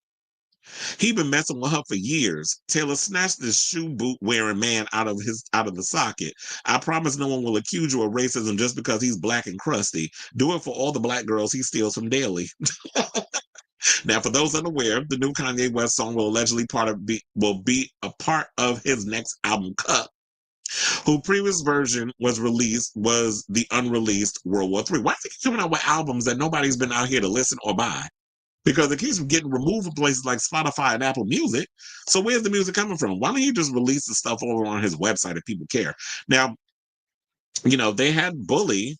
It was released on social media earlier this year, but they have no release date for any of the projects. So it was released on social media, then they took it down. So it's like, you're putting out this music, you're spending all this money, you're starting all these conversations, you're going viral on social media, you're getting a lot of people to talk about you, but the music ain't here. Quiet as it's kept. I don't care about the music because I haven't listened to Kanye since like in almost a decade.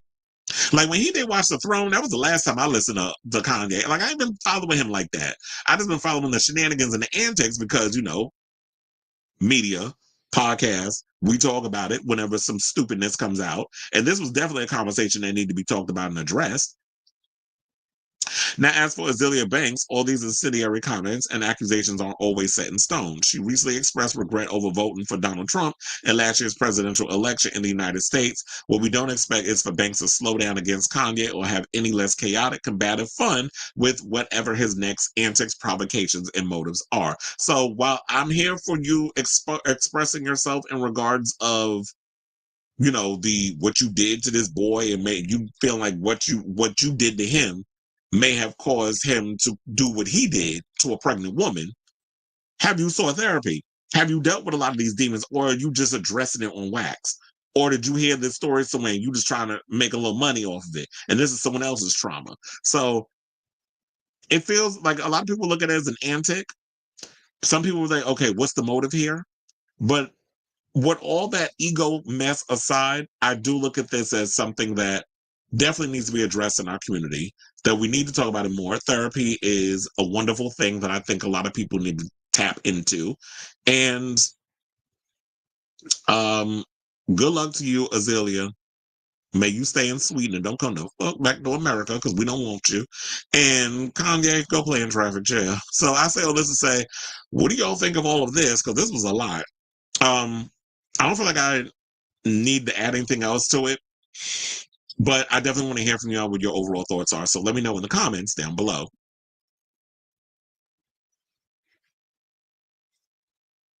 Mm-hmm. Yeah, his cousin was 6 and he was 14.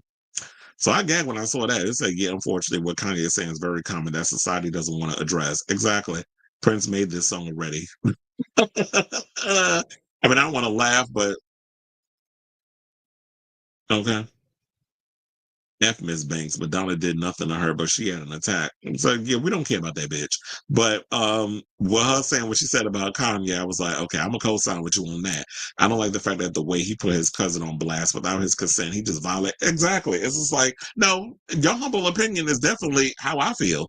So I don't like the idea because I said that. I don't hope I said that in the live.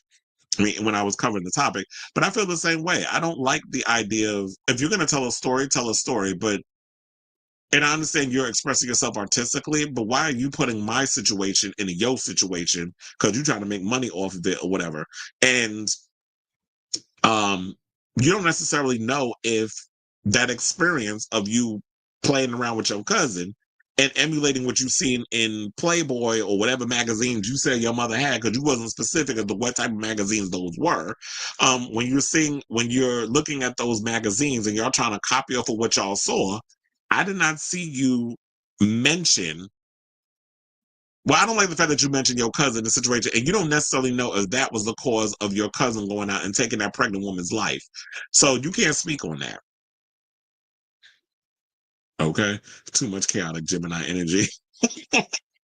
Oh, yeah, because aren't they both Geminis? Chill. I'm not even a Gemini, and I felt my brain was getting a little chaotic reporting on what the tea was. Okay. Joe Rogan refused to work the next UFC event because it's in Canada, saying, I'd rather, okay. Well, we don't want you don't have to go if you don't want to, but here's the thing. I actually was wondering if Joe Rogan's time at UFC might be up soon, because with him recently going in and going against Trump and all this other stuff, Dana White is good butt buddies with the president. He stay up that man ass, like mouth glued to that man booty hole like human centipede. If his days is number over there at UFC, so what? You don't want to go to Canada because y'all gonna get booed? Is that why you don't want to go? So, you don't have to go to UFC and do the event if you don't want to. And please, if they had it in Russia, your ass probably would be able to come back to the US. Okay, so now, speaking of messes and crashing out, let's get into this Justin Bieber story. So, Justin Bieber was recently at Coachella, week 2. And the people are asking, what the hell is going on with Justin? Because Justin been out here looking a hot mess. They showed that he was like nodding and to the music, and he was smoking weed. They said he was even smoking weed next to his brother. I believe his brother is like 14 or something or another. He got a real young brother. And they said that to the point that his own wife, Haley, had to jump in.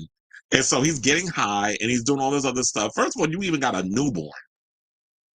I don't know how old the kid is, but you got a new baby named Jack, and you out here getting high and cool to brown at Coachella, and you can barely you can barely stand on your own 2 feet. Like, you holding on to people, and they sitting up there living their best life, not even giving a good, which clearly showed me they don't even care about you as a person. Because it's like, oh, we getting high with Justin Bieber, we hanging out. They love that a lot of y'all like that close proximity to celebrity, because that's the biggest drug of all. Not the drugs y'all actually put in your body. That fame is a drug that a lot of y'all cannot handle, trust and believe.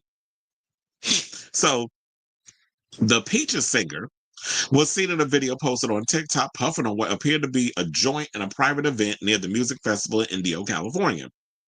While smoking, his body was hunched over as he bounced his head to his 2015 song, What Do You Mean?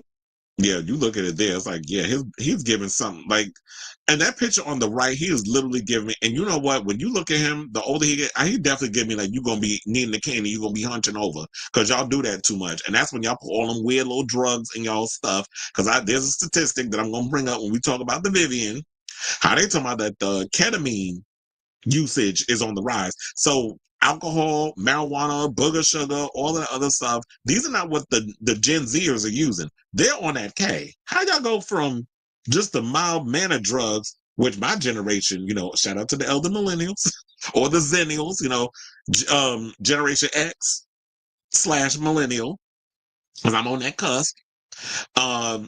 We was out doing, well, first of all, the drugs was good back in the day. Like I have friends that was doing K, but that was like, K was like in the 2000s, which is the times that I was clubbing anyway. But I wasn't doing K. I watched the rest of y'all do K. Y'all look crazy. I was not putting that in my body. I stuck to my liquor. I stuck to the weed. On occasion the booger sugar, but other than that, we wasn't lacing stuff with what y'all be lacing stuff with now. Y'all putting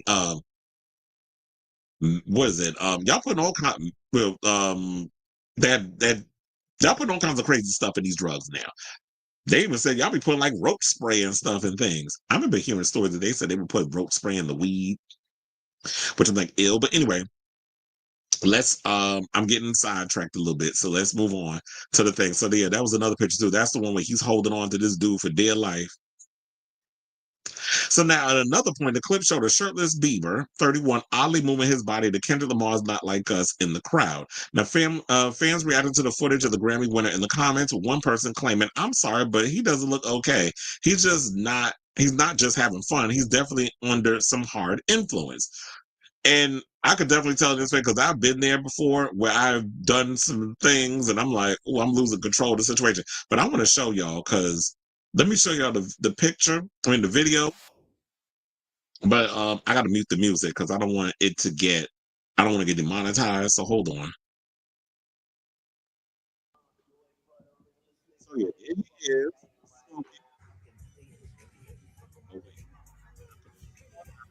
I didn't. I thought I muted. Then all of a sudden I started hearing the music. I was like, you're not going to wait. I don't think you can get demonetized from doing Not Like Us because I think that's fair use. And this one, look at him. He out of it. He nodding to the music. He out of it. He hunched over, smoking, which you clearly see that boy does that a lot. But I think that also stems on the fact that wasn't his parents on the drugs too? So, that's a learned behavior. Look at a hot man. Like, why in this thing here, he literally looks like an extra in 28 years later. But that's what he's definitely giving me in this whole situation. But anyway, let me take off that video. So I want to give y'all like an insight on just to see what was going on. So now let's continue. So now another person said he needs better friends by his side. Another person said, I'm mad that the people around him are not doing anything. Well, what are they going to do? The fact of the matter is Justin Bieber's grown. Justin Bieber is hanging out at Coachella. The people around him, they're not going to be like telling him what to do. They're enablers. That's what a lot of these celebrities are thinking themselves around, enablers. And they feel like, well, he's an adult. He's going to do whatever he wants. And we smoking right along with him. We getting free drugs. We haven't, we get all this access. So why the hell would they tell the person that I guess is probably giving them the access to all the things that he's using and he's sharing it? Why would they tell him, oh, Justin, you need to slow down? Why would they do that? So now another person said, poor guy, I don't understand why they're saying he is enjoying. You can see clearly he needs help. Now, the baby singer sparked worry for his well-being in February when he was seen swaying his body from side to side and smiling wide while at his wife Hailey Bieber's road pop-up event in Los Angeles. I don't know what the hell that is, but we'll go along with it. I'm like, she got an event. I guess Hailey's still out here trying to make herself relevant. Now, days later, Justin's rep slammed allegations about the singer using drugs. So your slamming allegations will be clearly just saw with our own two eyes that the boy does do drugs. I can't stand when y'all be like, y'all have yourselves a Jada Essence Hall moment. Look over there. When I'm like, why am I looking over there when I clearly see with my own two damn eyeballs and I do not have cataracts? So I can see with my own eyes that clearly this child is under the influence and he needs help. But he's got to be able to walk through that door and deal with wanting to get the help that he needs if he feels that he needs the help. So his rep told TMZ that the rumors were exhausting and pitiful and shows that despite the obvious truth, people are committed to keeping negative, salacious, harmful narratives alive. However, the sorry hitmaker's friends and former colleagues are also reportedly concerned about his mental health, saying, quote, see him disintegrate like this. It's watching the embodiment of someone not living their purpose. Remember he had an album called Purpose? And this is what an ex-team member told the Hollywood Reporter. Another person said he's lost. This is what an anonymous insider further claimed. There's no one protecting him because there's no one there willing to say no to him. You say no, you get blown out. Exactly my point. That's why I said, you really think that people are going to go up in there and say no, that you need to slow down, that you're crashing out, that you're doing too many drugs? You think they're going to go up in there and say that and walk out alive? And still in his inner circle, he's going to push them away. So unfortunately, he's got to hit his rock bottom. I would think that maybe his damn wife would actually step her pussy up and say something to him. But why the hell would that airbrain do that? She busy out here, stalking Selena damn Gomez and worrying about what she doing over there with Benny Blanco. That's what she doing. Meanwhile, Selena out here living her best damn life, winning Emmys for Only Murders in the Building, putting out a new album, which that's cute. The problem with that album that she did with Benny Blanco, it just sounded too much like what other people was doing. At one point, it sounded like you was trying to do Charlie XX cosplay. You were trying to do Lana Del Rey cosplay. And then you were also trying to do Billie Eilish cosplay. So in between all the, don't even get me started on the J Balvin. That song that she did with J Balvin sounded way too much like J Balvin and not enough like a Selena Gomez track. So a lot of the songs that she was doing with Benny, producing it and everything, it didn't feel like it was authentically her. It just felt like you're just playing hopscotch on other people's songs. That's what it felt like. So there was a lack of identity there. But the album is cute. I like the album. It just didn't feel like it was Selena Gomez when I was listening to it. But other than that, at least this girl is out here doing things. And Haley busy running around nursing a baby and running behind, worrying about every little thing that Selena's doing. While her husband is busy out here crashing out like a damn dope fiend and wearing clothes where his whole ass is out. Because I'm like, who's dressing you?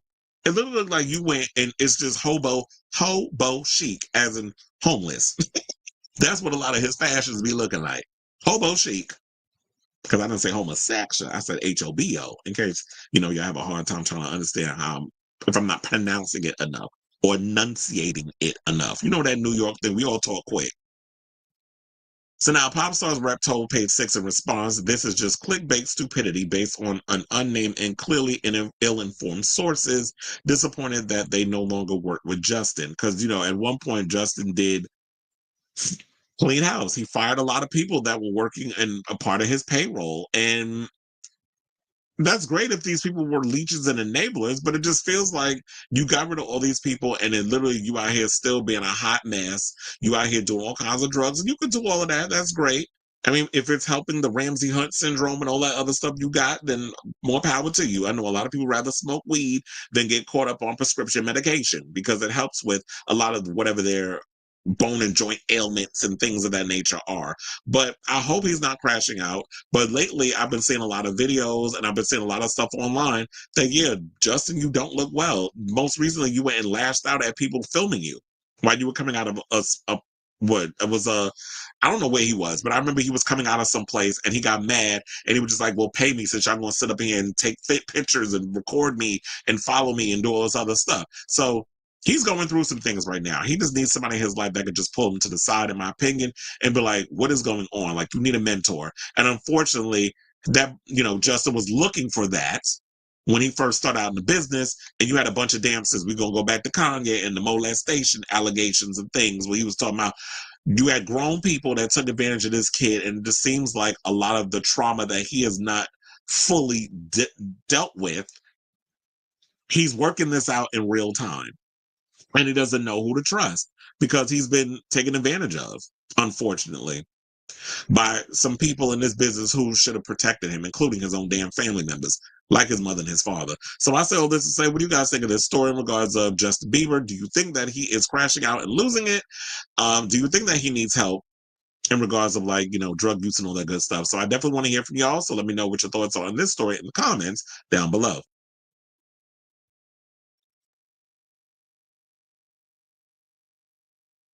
Okay, so let's go and see what everybody's talking about. Katy Perry can't win. Ad shows being canceled because it's only ready for hosting events.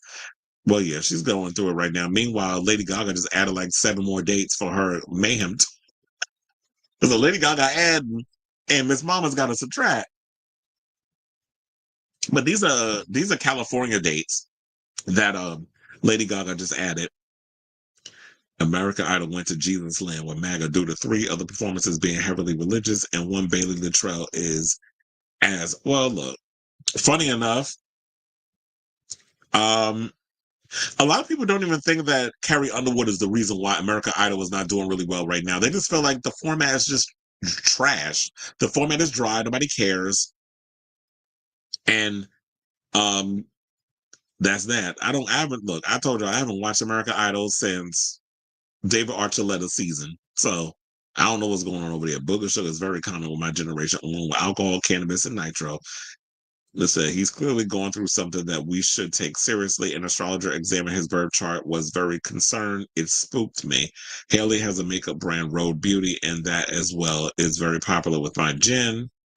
Fame was something that I used to think that and always wanted, but after being up close witness to what it does, exactly. And that's why I said, like, I feel like I have similar situations where it's like, I've been in close proximity of that. I've been around celebrities where I've seen them going through that stuff and experiencing it and all other stuff. And I'm like, you know what? I think the universe has been looking out for me all this time. And a lot of times, like, why hasn't the success come when I wanted it to? And why isn't this happening? Why isn't that happening? And I feel like the universe is putting things in place for a reason. Because when you look at what these other celebrities are going through and how, how they're dealing with certain things, you realize it's like, yeah, I don't want it. Y'all can have that. You can have all of that. I don't want to deal with that. I would never want to be in a position of like a Beyonce or a Taylor Swift. I would never want to be that big because like you can't go nowhere. I mean, Taylor Swift's still out here living her best life regardless, but I would never want to be in a situation where I'm just like, I got 20 paparazzi following me taking pictures where I can't go nowhere without everybody just following my every move, that I've got stalker. Who want to deal with that? I would never wish that on my worst enemy. I would never want to endure that. So y'all gotta have all of that. Y'all gotta have all that extra fame and stuff. I like the fact that I can do entertainment stuff and then go about my business. And that's that. And I do run into people who are like, "Are you Chris?" I'm like, "Yeah." I think sometimes, especially because New Yorker and Virgo, we get a little suspect when it comes to people like, "Fuck you won't." That always has that. That's my face a lot of times. So I don't be meaning to be mean mugging or looking at you like I'm on a defense. But when you a person of color and a homosexual in New York City, you always gotta have your guard up. And then people are like, "Oh yeah, I watch the show, or I know you from Facebook or whatever the case is." And then okay, the guard comes down, but hey, how you doing? But other than that, I'm always like, "Knuck if you buck," because I don't know you. I don't know where you see me at. So yeah, there's always a bit of sketch. So I want people to know that if you actually happen to come across me, that's kind of like there's that wall a little bit because I'm like, who you? So don't think nothing negative of it. Because I've had that happen a couple of times. A lot of people be thinking, "Oh yeah, when I first met you, I thought you was a bitch." Excuse me? But that's that Virgo energy. We always got that wall up a little bit. Justin definitely do have trauma. Spend some money on your mental. That's what I'm saying. Him and Kanye. Like, I don't understand how y'all got all this money and y'all just don't believe. Y'all don't believe in laying down on a shrink couch and just airing out all your grievances and your woes. Like, why we got to see y'all crash out in real time? And then again, if y'all wasn't crashing out in real time, what the hell would I be talking about on this show? I said, even famous people don't like fame. Imagine struggling with something and page 6 and not page 6 is making fun of you and making everyone think that. And Daily Mail, they get on my damn nerves too. Although I do reference some of their stories sometimes, I just be hating the way they come across with some of the topics that they like to cover. So they get on my, especially when they love throwing woke in a goddamn headline. Somebody hover. Okay. But anyway, let's see how many more topics we have left. Ooh, we got about 5 more topics, all homosexual news and drag race related. So before we get to the final 5, if y'all could please do me a solid and hit that like button and that subscribe button. Also smash the notification bell so that way when we go live with a brand new episode of Chris Abloh Unfiltered. I will also be putting in timestamps post show, the live stream, so that way you can just follow along with the topics at hand instead of listening to all the banter that we do in the live chat. So without further ado, let's get into the Vivienne story. So we was talking a little bit about drugs and stuff earlier, like with Justin Bieber crashing out and him getting high and Cooter Brown over there at Coachella week 2. But now the Vivienne sister recently did an interview where she spoke out about the Vivienne after we found out that, the Vivienne passed away from, she had a ketamine addiction. And her sister went on and did an interview. I'm trying to realize, see which interview that she did. It's probably in the article.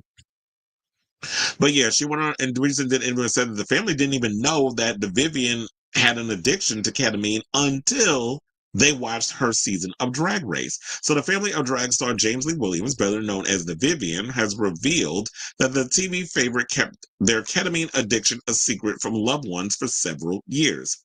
Williams died of a cardiac arrest linked to the party drug and powerful painkiller in January. Now, for those who don't know what ketamine is basically what they use to like numb the pain when you're like for dogs and animals. And also, well, I said dogs, animals. Dogs isn't an animal. Humans and animals. So a lot of times they'll use it on you during like surgery and stuff like that or another. But now it's been seen as not now, because back in the 2000s it was first known as a party drug. I've told y'all that I had friends that whenever you would go to like the circuit party type events, they would do K. I never did it, but they would do K. And it literally looks like you having the time of your life. You partying and stuff in your head. But in real life, you just stand in one spot holding on. This was them. They was holding on to the speaker, just like they was getting shocked, like electroshocked.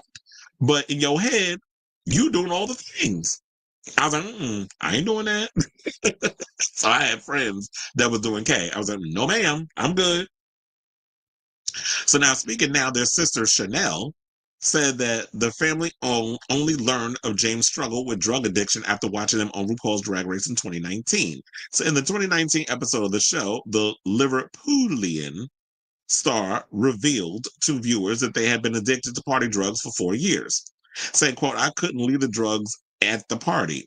It was constant, they said, breaking down in tears. The Vivienne also previously described ketamine as their breakfast, lunch, and dinner at the height of the addiction, and at one time their drug use led them to be hospitalized 3 times in a single month. Although Chanel said her brother had managed a long period of sobriety before relapsing, James had kept this later drug use hidden from them as well. Chanel said that she was now been left wondering if there was something she could have done, something to prevent her brother's tragic death. And it's always the case of like you stay away from the drugs in the beginning, or you do the drugs a lot, and then it gets to a point that you take a break from it, you manage to get off of it, and then it's just that one time it's like you might be going through something or whatever the case is, and then all of a sudden, oh no, you go back to that drug, and that's the time it gets you. Because then it's like your body is so used to you not doing it after it's been craving it for so long, and then your body goes into shock. And we've heard this happen many times. I think didn't it happen to Amy Winehouse that she kind of went clean for a moment, and then the minute she went back into doing them drugs is what took her out. But that usually happens in a lot of situations. And then she went on to say, had I asked the questions or just looked for the signs, would the outcome be different? James, who's just 32, was found unalive in their bedroom of their home in Chorlton by Backford near Chester.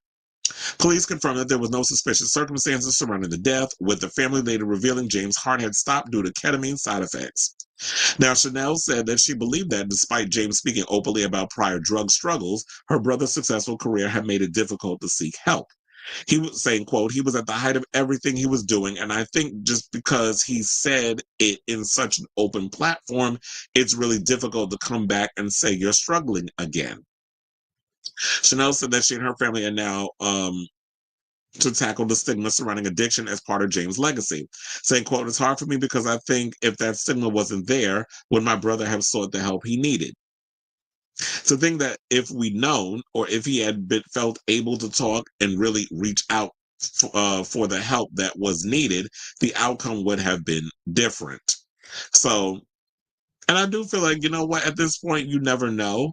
You don't want to beat yourself up over the fact that the Vivienne kept something like that a secret. And I could also agree that maybe that there was a little bit of truth to the fact that because I was so open about, and RuPaul's Drag Race does bring that out of people, where it's like you have those vulnerable moments where you start to reveal personal stuff about your life and talk about your past drug addiction and how you were addicted to ketamine and that sort of thing. And again, once it's out in the open, you don't want to go back and be like, you know what?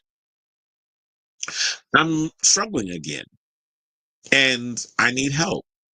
And because you're embarrassed You don't want people to know, like, okay, so now I'm back on the drugs after being clean for so long. And yeah, I got so overwhelmed because of the success of Drag Race and me going on, the All-Star season and doing all these other endeavors with World of Wonder that I'm the most busy that I've ever, I'm the most busiest that I've ever been. And so it's hard for me to keep up, but I don't want anybody, I don't want to complain. I want to show that that I'm a team player. I don't want to, I just want to go in and do the job. And even though I'm struggling and I'm trying to keep my head above water, I do remember that, you know what, this drug did help me in the past. It kept me up, it kept me going. And I just do it this one time and it won't hurt. And then that time you do it, it takes you out, it stops your heart. So there could be a lot of different things. And then they also said they will put ketamine on the same level as coke, as I keep saying heroin and booger sugar, and carry the highest penalties for possession, supply, or production. Because they said the family are calling for the government to reclassify ketamine as a Class A drug up from its current B class status.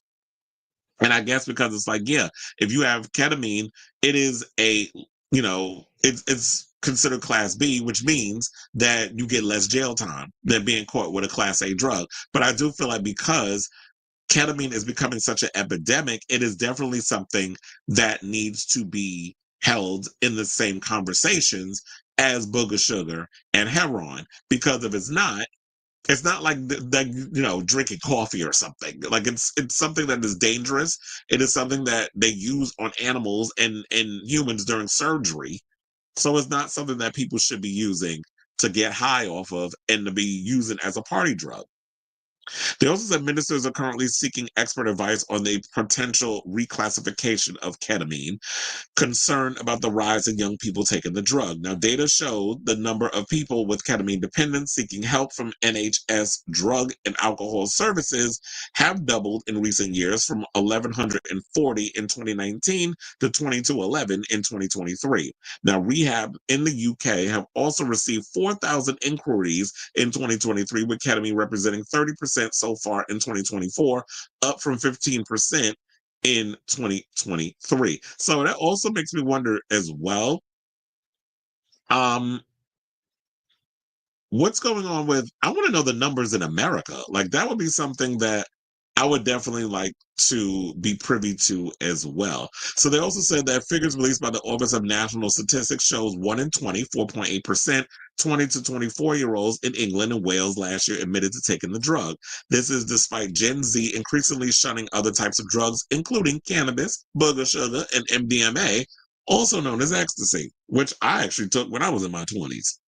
Now, nearly 7% of today's 16 to 24-year-olds have experimented with ket, commonly taken at all-night raves. And yeah, that was like, I told you I was a raver, but I was never into like ketamine. For comparison, 2.3% of Gen Xers quizzed before the turn of the century had ever tried the substance, originally used as an anesthetic in animals like horses and humans. There have also been growing interest in ketamine, also known as vitamin K, special K, or ket. Well, we used to call it, actually in the gay clubs, it was called special K, as a potential mental health treatment over the past few years. The drug increases levels of glutamate in the brain, a neurotransmitter crucial to mood regulation, learning, memory, and information processing. Ketamine therapy works by taking an extremely low dose of the drug to provoke its glutamate boosting effects and then working through issues with a trained psychotherapist. So by taking the drug, a patient opens up emotionally and becomes more receptive to therapy, advocates claim. The treatment has attracted high-profile endorsements for the likes of celebrities such as Zionist Sharon Osbourne, then also Chrissy Teigen, and ketamine queen herself, Apartheid Clyde, aka Elon Musk. However, ketamine therapy, as it's known, was also linked to the death of Friends actor Matthew Perry, who we remember was found drowned in his hot tub in 2023. So I don't think if y'all gonna be talking about ketamine and people who's endorsing it, I don't think we should be having Apartheid Clyde of all people putting him in the conversation. Because clearly he was on when he been doing these little rallies and showing up at these little events lately, could barely stand up, clearly hiding Cooter Brown. What he on? So it don't seem like he doing his special K therapy. It sounds like you doing it to get high or whatever it is. You probably in a K-hole when you be doing these events.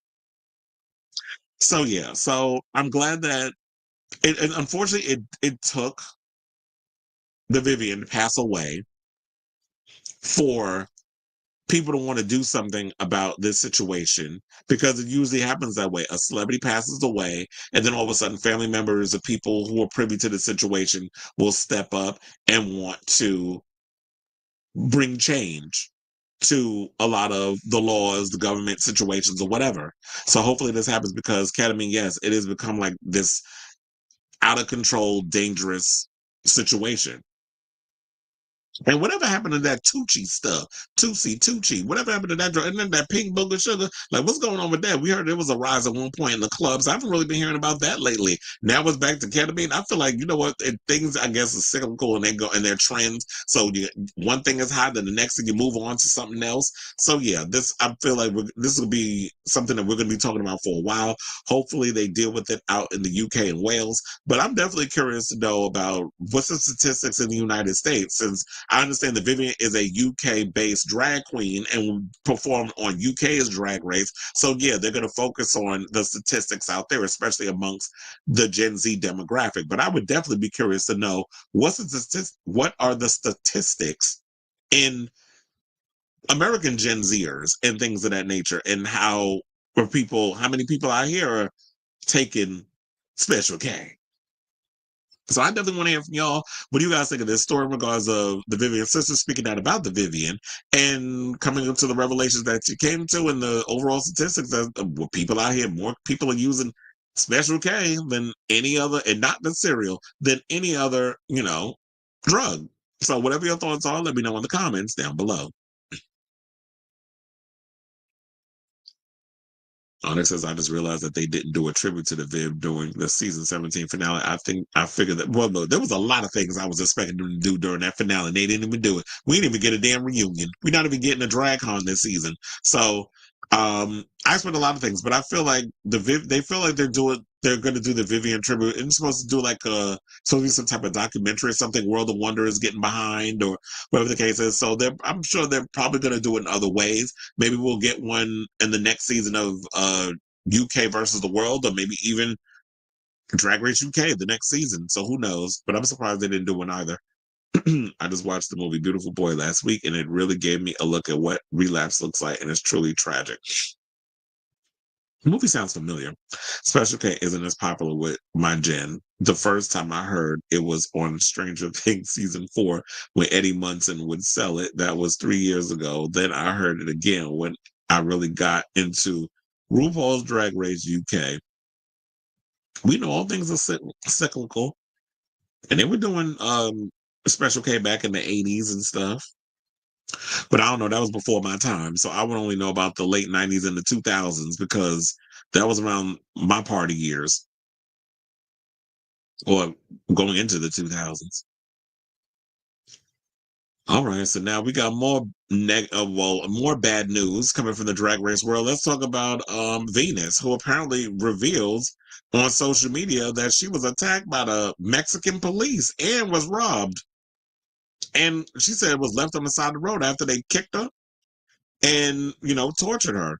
So I'm like, this is what they do down in Mexico. But then again, when she was describing this, I was not surprised. I've seen enough cartels, movies, and shows and stuff to be like, that's how they do it down there. And I heard the stories. So now Canada's Drag Race Season 4 winner, Venus, has shared disturbing images of herself with the aftermath of what she says was a brutal attack by police that took place over the weekend in Puerto Vallarta, Mexico.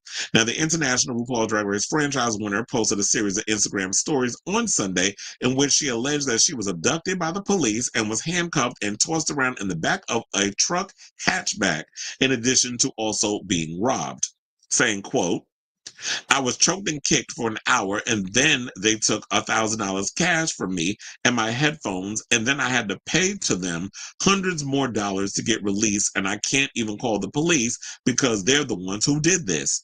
Venus wrote in her post, which also contained images of red marks on her along her elbow, chest, and stomach. So we also have more receipts where she posted, got abducted by the police and was handcuffed and tossed around the back of a truck hatchback where I was choked and kicked for an hour. And then they took $100,000 cash.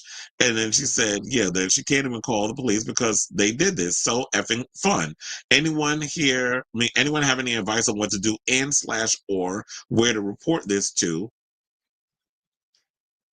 I said front desk won't help me because they think I'm guilty of not paying for my taxi, which makes no sense because that's why I took out cash in the first place. Corruption on every level. Yeah, there's like you always hear stories about how the cops and them is all corrupt, how they do certain things and make you want to pay to go free. Like there's a whole bunch of kinds of criminality that goes on down in Mexico. They left me here bleeding on the side of the dark road in the middle of the night after being held handcuffed for hours while they all laughed at me. I'm still in shock and I'm not sure what to do. I'm bruised and very sore. I honestly can't even comprehend the last 5 hours. I'm just lucky to be alive. And then, so after saying all of that,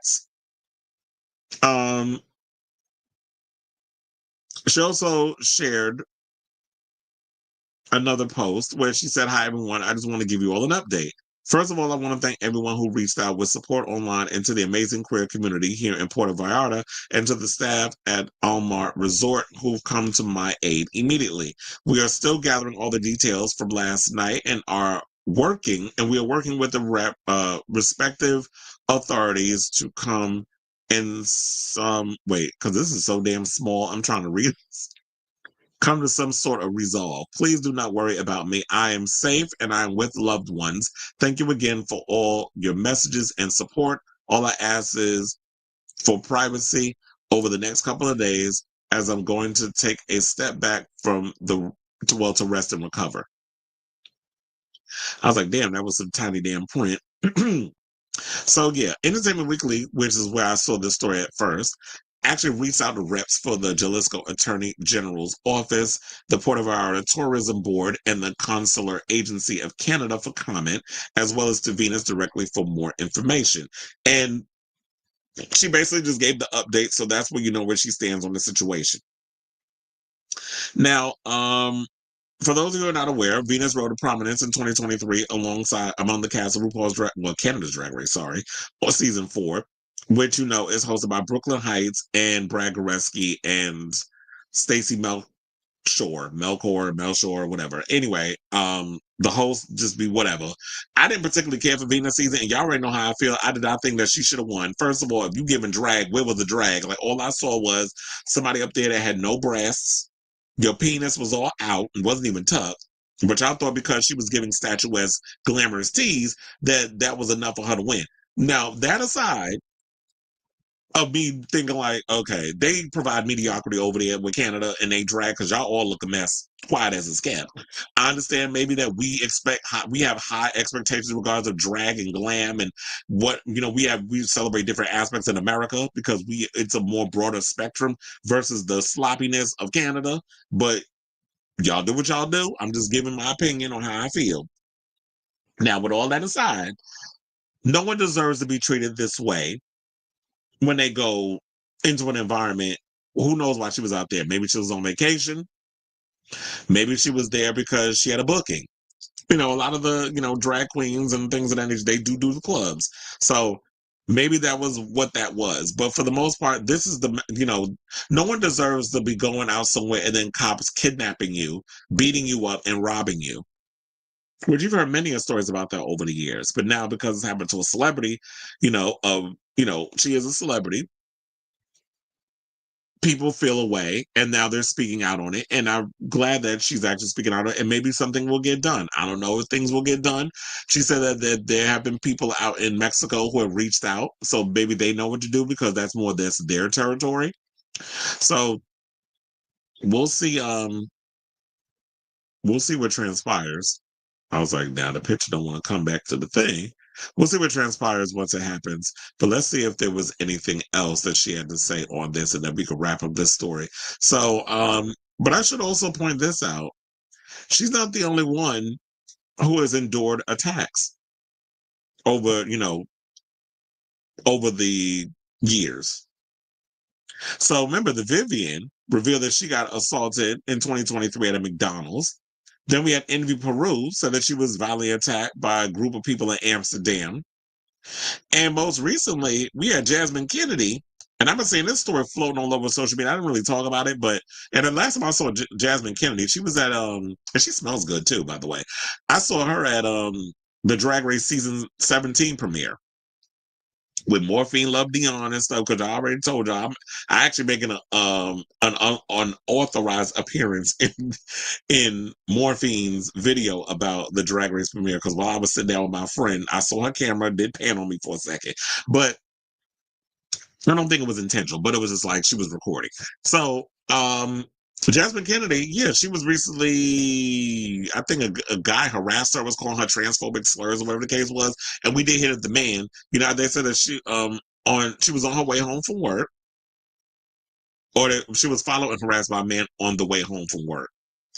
And I believe that when she went and reported the story, whatever, the guy was fired from his job. So a lot of y'all need to leave these people alone. Stop messing with the trans. Stop messing with people, for living their lives or doing whatever it is that they doing. Stop robbing people, because for whatever freaking reason, if y'all are cops and y'all actually get paid in pesos to be working, then maybe you need to just stick to the coins that you're making, or take it up with y'all constituents. I don't know how y'all unions or whatever work out in Mexico, but y'all need to work it out where it's like y'all maybe need to get a higher wage instead of going out here doing criminal activities, so that way you can fatten your pockets, especially since, don't give me, child, I don't even feel like the American dollar is going to be worth anything in the next couple of years, especially with the current administration we're in. So I say all this to say, what do you guys think of this story in regards to Miss Venus coming out and saying that she was attacked and robbed while at while out in Mexico?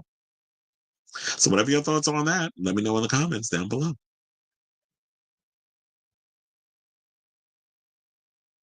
Oh my God. You know what? Y'all getting on my damn nerves with all this spam. You know what I'm saying, with Twitch. Okay, so now let's brighten up the mood, because we had two deep conversations. Let's get into Drag Race season 17. So y'all already know, because we talked about it. I gave a full analysis, 30-minute breakdown of the finale. I figured because there was so much that happened, that was going to be a longer video. But so if y'all want to see that, definitely go over on the channel. I did crop that. Well, I did clip that so y'all can watch that full segment to get my full analysis of Drag Race, because I don't want to recap that again. I had notes. I had a lot to say, not only about that finale, but the overall season. So apparently, and I said this, that a lot of people were divided in regards of, the win. Some people were pissed that Anya Nerve wound up walking away with the show. And I don't know why. She had 4 wins. She had 4 main challenge wins. She was consistent in regards to like a lot of the performance challenges. She was genuinely herself throughout the entire season. She either was safe. She did end up in the bottom, but that was that one time up against Jules. They were both saved. And so, but for the most part, Anya Nerve has always been consistent. So I don't understand what the hell y'all talking about, why y'all don't believe that she won. And a lot of people in their mind believe that that final lip sync is going to determine who's going to walk away with the show.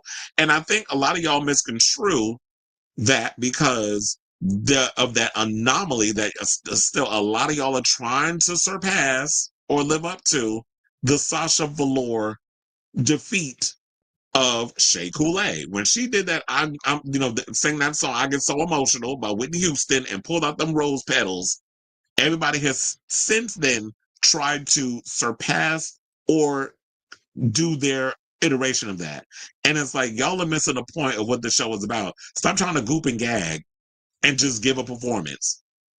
And to me, that is why Anya Nerve walked away from it, because that's what she gave. She gave a performance. She gave old school drag. She wasn't up there trying to rip off clothes and do double reveals and split and do cartwheels and basically shoot sparkles out her ass. Like that, she wasn't doing all of that. Sometimes I think a lot of y'all forget, because y'all watch TV, what like real drag is, or true drag, and drag ain't all about the stunts and the shows. I mean, it's cute if we get it, but for the most part, sometimes simplicity is everything. That's what I believe, and that's how I feel because I'm from that era of like sometimes keep it simple. Everything don't need bell and whistles. So as y'all know, Nerve faced against Jules Sparkles. And then Lexi Love and Sam Star were chopped, so it was down to the bottom two. You had Anya and Jules. And there were people that got on social media that were just upset, as I said, that Anya won. So while Sparkles brought several reveals, which I feel like she was doing too much during Abracadabra. I just feel like Abracadabra was too much for the both of them. Anya Nerve was performing, giving full on old school performance, whatever, doing the dancing, moving around, but you could see that song wore her out. Abracadabra, yeah, I feel like they chose that because it's the most popular song of the moment. The gays are eating up Lady Gaga right now. They are living for Abracadabra, which is like the most radio friendly hit off the album. So everybody's eating up that song. But I just felt like, yeah, when it came down to the final lip sync, that was more of a producer's choice. And it did become a little bit overwhelming. Jules focused way too much on the stunts and trying to rip off clothes and doing reveals. Whereas Anya, she was giving choreography, she was trying to embody the song. But by the time the song was over, Miss Mama looked like she had to just like, she needed like a breathalyzer or, an oxygen tank because they don't wore her out. She didn't pace herself, in my opinion. So yeah, some people jumped on the social media and basically said that one person claimed on Twitter that Nerve's victory ruins the legitimacy of the show. And I want to know how. How, Sway? How does she ruin the legitimacy of the show? Like, I need more specifics on that because, like I said before, if y'all out here really think that the final lip sync determines the overall winner of the show, y'all ain't been paying attention. Or y'all got selective memory. Because the final lip sync has never been the full situation. Except, like I said, that one time where Sasha Velour went up against Shea Coulee, and Shea Coulee was the clear winner of the season. Everybody thought that Shea was going to take it. Nobody expected Sasha to do what she did. And when Sasha did what she did, everything that she did was meticulous. It was calculated. It was well timed to go with the performance. It was well thought out. Now it's gotten to the point where it's like, oh my God, I need to have my Sasha Velour moment. I got to goop, I got to gag. And then you get more or less situations like, what was it, Asia O'Hara who pull out them dead butterflies that look like moths versus an actual iconic performance. And I think that's what people forget when it comes to performances. Sasha timed all of that. That was just iconic in a way because she thought it out. It was all thought out. It was well choreographed. She probably rehearsed that damn thing to hell. Not on the show, but in her own private time because she knew that, if I was going to get on that stage, I was going to goop and gag y'all with this stunt. So it worked for what that was. But there's too many people running around trying to have that moment. And it's like, no. Now it just comes across forced. It comes across as fake, and it doesn't come across as authentic. And I think a lot of people don't think about that. So then someone else declared Jules was robbed. I don't know from what, while others said Nerve hadn't deserved to win. However, others were to defend the winner, with one writing that the runner-up's reveals were too much, adding, almost every finalist wants their Sasha Velour moment, but they always overdo it. Literally what I said. This is the first time I'm reading this article, by the way. A lot of times I don't like to read stuff because I want to have my opinion on things, but y'all already know I be having like my overall situation in regards to the whole situation. So now, I should say, since we can get to it, Anya Nerve basically said, because, since she won the show, she has been doing a lot of the rounds. I think she was on Good Morning America. She was on Variety. She did an interview with Entertainment Weekly. You already know that Entertainment Weekly always gets the exclusives. So Anya's been on her promotional tour because she's now the new winner. And she basically told Variety that she was proud of her success and growth on the series and picking up the absence of the mainstay. She said, quote, Lady Gaga said that the category was dance or die. I knew that at the end of the day, it was about serving the song, and I really hope I encapsulated what the song meant. She said also that I'm not a queen of doing reveals or a bunch of gags in real life. I felt I didn't need them, and it worked. Now, after performing the song, there was a level of relief. It was, regardless of what happens, I did it. And she also said, yeah, I don't need a whole lot of reveals and stuff because that's not what I do in my private time. She did say that she was planning on doing reveals, but then she had to think about it. She was like, wait, I've never been a queen of reveals. It basically came down to what type of person I am. And if I've never did reveals before, why am I going to do this now? Like, I'm a great performer and I'm going to place all my bets on just performing the song straightforward. And I did read some comments, people like, well, Anya's not really doing anything. She's up there dancing. I'm like, y'all so used to not death drops, because I always hate when people call it. Y'all so used to people dipping, jump splitting, like I said, shooting fireworks out their ass or all kinds of crazy stunts and shows that y'all forget what an old-fashioned performance looks like. I was like, what y'all expecting her to do? Get up there with like 50 background dancers behind her doing the choreography, the abracadabra? Like, that wasn't, first of all, who's paying for that budget? And number two is it's like, so, Anya gonna give you Anya. And that's why she won. In addition to her being a 4-time main challenge winner throughout the season. So her win was deserved. Because like I said, Jules didn't kind of come up in the trenches until towards the third lap of the show. So once we finally got down to the wire is when Jules stepped her pussy up. Hence why when Rue asked that question to all the queens, who gonna be the next to go home? Majority of them picked Jules Sparkles. So if y'all wasn't watching the show, it ain't my fault y'all wasn't paying attention, because they was all thinking what I said in the beginning. Jules wasn't really standing out until towards the end of the damn series. Once it got down to the wire, then she started to, all of a sudden she clocked into work and she came to play. Because she was out there hanging out with her fellow chismosa, Arietti, until Arietti pulled the stunt that she did. And then she got her wake-up call because she almost went. How many times Jules was in the bottom? Quite a few times. So, and she also said that I don't need to do stunts and stuff. I am the goop in the gag. That's what she told the Entertainment Weekly. I remember, so it's like I just remember that one, so I want to put that out there before I forget. But she also said that she hopes to work alongside Viola Davis and Meryl Streep and has a stint on Saturday Night Live. You know what I was really hoping? Maybe they need to to bring back the big gay sketch show. And maybe they need to kind of bring that back, because that was like our SNL when it was on Logo, and they could bring that back and have the people up there doing funny stuff.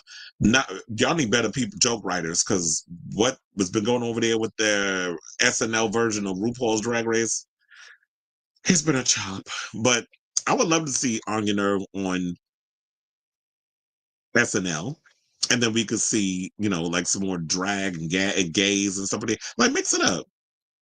So yeah, so there's that, and yeah, and so I should say this.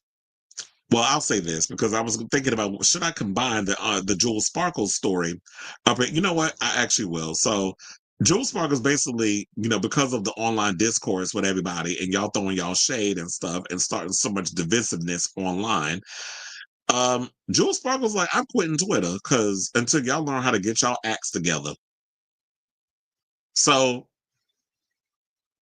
the 23-year-old Latina queen from Tampa, Florida, basically performed the original song that qualified her to lip sync for the crown at the Drag Race finale. And I already told y'all, while that was a great performance of that song, it reminded me a little too much of Christina Carpenter at the Grammys.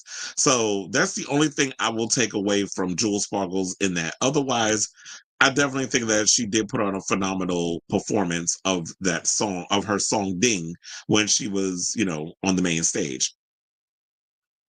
So you already know about the final lip sync with Lady Gaga's Abracadabra. Now, unfortunately, the season 17 finale of Drag Race sparked a confounding discourse among fans who spent all season long rooting for Anya, but suddenly felt unsure if Jules deserved to be crowned instead. Since the grand finale aired on Friday, April 18th, an intense portion of the Drag Race fandom kept comparing the top two finalists and putting them against each other. Now, Jules did take to social media on Sunday, April 20th, to address the situation, writing, just hopping on to say how proud I am of @Anya Nerve. You are an absolute superstar and deserve this in the world. I can't wait to see what you do with this this Rain sister. And then posted a bunch of emojis and said, it do take nerve. Now, the Drag Race Season 17 runner-up then revealed that she was taking a break from social media, noting that she felt heartbroken to see certain posts from fans, saying, quote, taking a break from Twitter again now to preserve my mental heart emoji. Jules explained. She said, it's sad that instead of just celebrating Anya's glorious win, people have to pit us against each other, and it breaks my heart actually. So I'll be back when y'all STFU, heart emojis. Love you so much. Bye. Now, a few hours later, Anya shared some love and support in response to Jules' original Twitter post saying, love you, sis, so much. So proud of you, sparkles, emojis, heart emojis. So they've been on their little love fest. I do agree with this whole situation. It's like, what are y'all doing? Like, it's a reality competition series. At the end of the day, Jules is gonna have a long career. Even though she didn't win Drag Race, she could definitely go and do All Stars. She'll have a successful career because she's young. She's 23 years old. She'll be able to last for, the test of time. We liked her story, her backstory about, her parents supporting her drag career and always going in and supporting their child as they live out their dream. So people would kill to have that kind of relationship. Anya also has a great relationship with her parents. So that's something that those two have in common.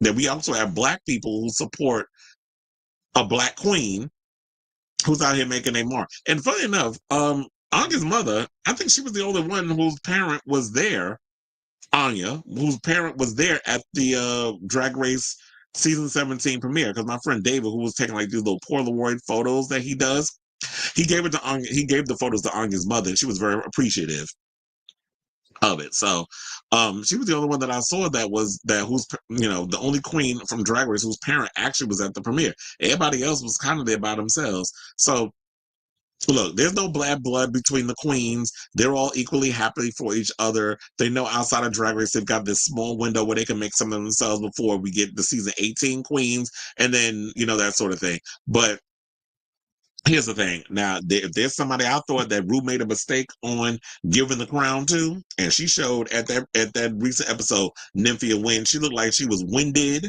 She looked like she just was as exhausted. She didn't look like. I don't think she like. It's just to me. I don't know. It's just me. I didn't feel like she appreciated being the crown queen like a Saphira Crystal would have. But a lot of y'all get mad when we get multi-year shows or wins to Black queens or queens of color.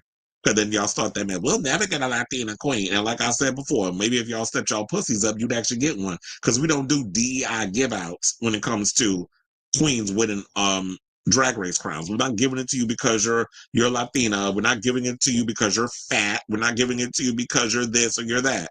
Well, I'm a poet and I know it. The fact of the matter is, if you step it up and you actually consistently win challenges like Anya did, and then you have the lip sync, but maybe they need to figure out how to make that finale a little more entertaining. First of all, let's go back to the live situation where we at an actual theater. And then y'all need to come up with a whole new concept in regards of like, how do you, with like a final lip sync type of situation? I don't know. They got to figure out how to make the finale way more entertaining because Drag Race kind of been a mess lately. So, I say all this to say, what do you guys think of this story about Jules Sparkles quitting social media because of the toxic fan base, especially regarding the finale, and then Anya Nerve, y'all getting mad that Anya Nerve won.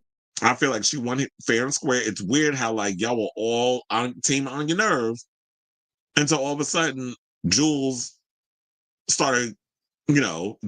Jules got this narrative that all of a sudden everybody was team her, and so it's like after everything, because she just came out of nowhere and had this big triumphant situation, that all of the hard work that Anya Nerve has consistently given throughout the season should be pushed to the side. Like that just does not make sense, and that's why it's good. It's a good thing that Rue is the final decision maker and not a lot of y'all. So I want to hear from y'all regardless. So let me know what your thoughts are on this story in the comments down below.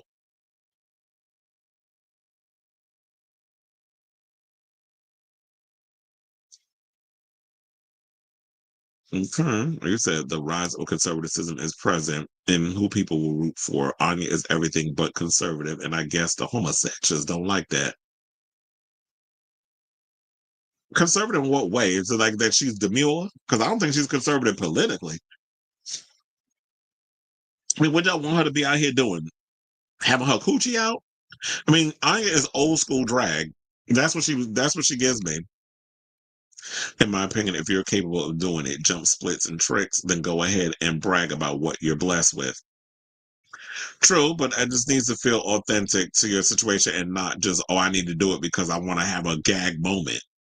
And like they were saying before, especially with the story about um everybody out here is trying to have a Sasha Velour moment. I wholeheartedly agree with that. Uh-huh. Yeah, well, her other kids still live out here. They said Trump is remembered for three things: his hairpiece, "You're fired," and hating Rosie O'Donnell. Yeah, because he'll never be praised for his damn or remembered for his well, he might be remembered for his politics. So if you want to be remembered and go down in history, oh, you are, but all for all the wrong reasons. Kanye's fans care more about him being a homosexual than him being a Nazi. And you know what? It's unfortunate, but yes, I would agree with that. People care more about like being a homosexual is seen as dirty. It's seen as the ultimate taboo. But you could unalive someone. You could say racial epithets and do all kinds of crazy stuff, and y'all overlook it. But bring up something about abuse of the sexual kind or anything that's got to do with punching men. Y'all got a problem with it. Just like I heard that people's all up in arms over a sex scene between two girls, Ellie and her little girlfriend over there on The Last of Us. But if would y'all have that same energy if it was two dudes? I highly doubt it. So y'all want to see girls doing simulated sex acts so y'all can get y'all little willies off. But let it be two men. Cause didn't y'all complain about the gay couple that was in season one, although they was in the video game, and I definitely love the story that they told, that single episode story that they told regarding those two characters, how they expanded on that whole story from the video game. They said the final lip sync determined the season 9 winner, but everything since then has been favoritism. Wait, you feel like it was favoritism towards Anya? She did what was seriously best for her non-binary child and for her to breathe and not worry about him getting revenge. He wanted to beat her with a WWE match. Child, what was it? It's like his fat ass could fight. I wanted Jules or Sam to win, but I'm really glad that well, look, the one thing about it, if they really want to talk about track record, quiet as it's kept, the top two should have been Sam and Anya, because Sam had 3 wins. Anya had 4. So if you really want to go there, that's what the winner should have been. Not you, but just saying in general. But it was like, yeah, if they really wanted to go by that, it should have been those two. Jules still has the Vegas show invitation she got for winning the episode. And you want to know something? I hate you, Kennedy Davenport. But you was right about that. When she was talking about the whole thing, and when she mentioned on Roscoe's in regards of the Vegas thing. She was like, yeah, it's not for the weak. Like, it literally is, you got to be willing to get up every day and come to work. And it's not like this is some thing that y'all just could jump into. I don't know. I think she was talking about that with Susie Toot or whatever. But it's like, yeah, when you're doing that Vegas residency, that's no joke. Nymphia did a lot during her reign, though. I don't know if Saphira would have been invited to the Olympics to perform or interview a former president of her home country. Well, that would have to be the United States because that's where Saphira's. Whereas Nymphia, yeah, isn't she from Taiwan? Anya is a conservative in her drag persona, not political stance. Yeah. That's why I said conservative in a way. It's like, yeah, she's old school drag queen. Like, what did y'all expect? Like, she's not going to be coming out here, half naked or whatever the case is. Like, she literally is a person that when I walk into the room, I own it. Like, and there's nothing wrong, I think, of being a conservative drag queen in a way of like you carry yourself in like this demure pageantry type way. And I'm not saying pageantry in the way of like Sam. One of the reasons I was never a Kanye fan because he was always a troll. Now I don't believe anything he said. And yeah, that's why I said, like, even now at this point with Kanye and that revelation about his cousin, I said, wow, this is something that definitely happens a lot in the Black community, especially with young boys. And it should be a story. It's something that should not be swept under the rug like our community normally likes to do when it comes to traumatic incidences. It is definitely like, it makes it seem like because you're a troll that nobody is going to believe that this actually happened to you, that you're looking for a moment just because you need something to go viral. And like I said, it will only be a matter of time before he come out and say that he a homosexual for some attention. And then when people don't give him the attention he wants, he'll probably take it back. So it's hard to believe anything that comes out of this man's mouth.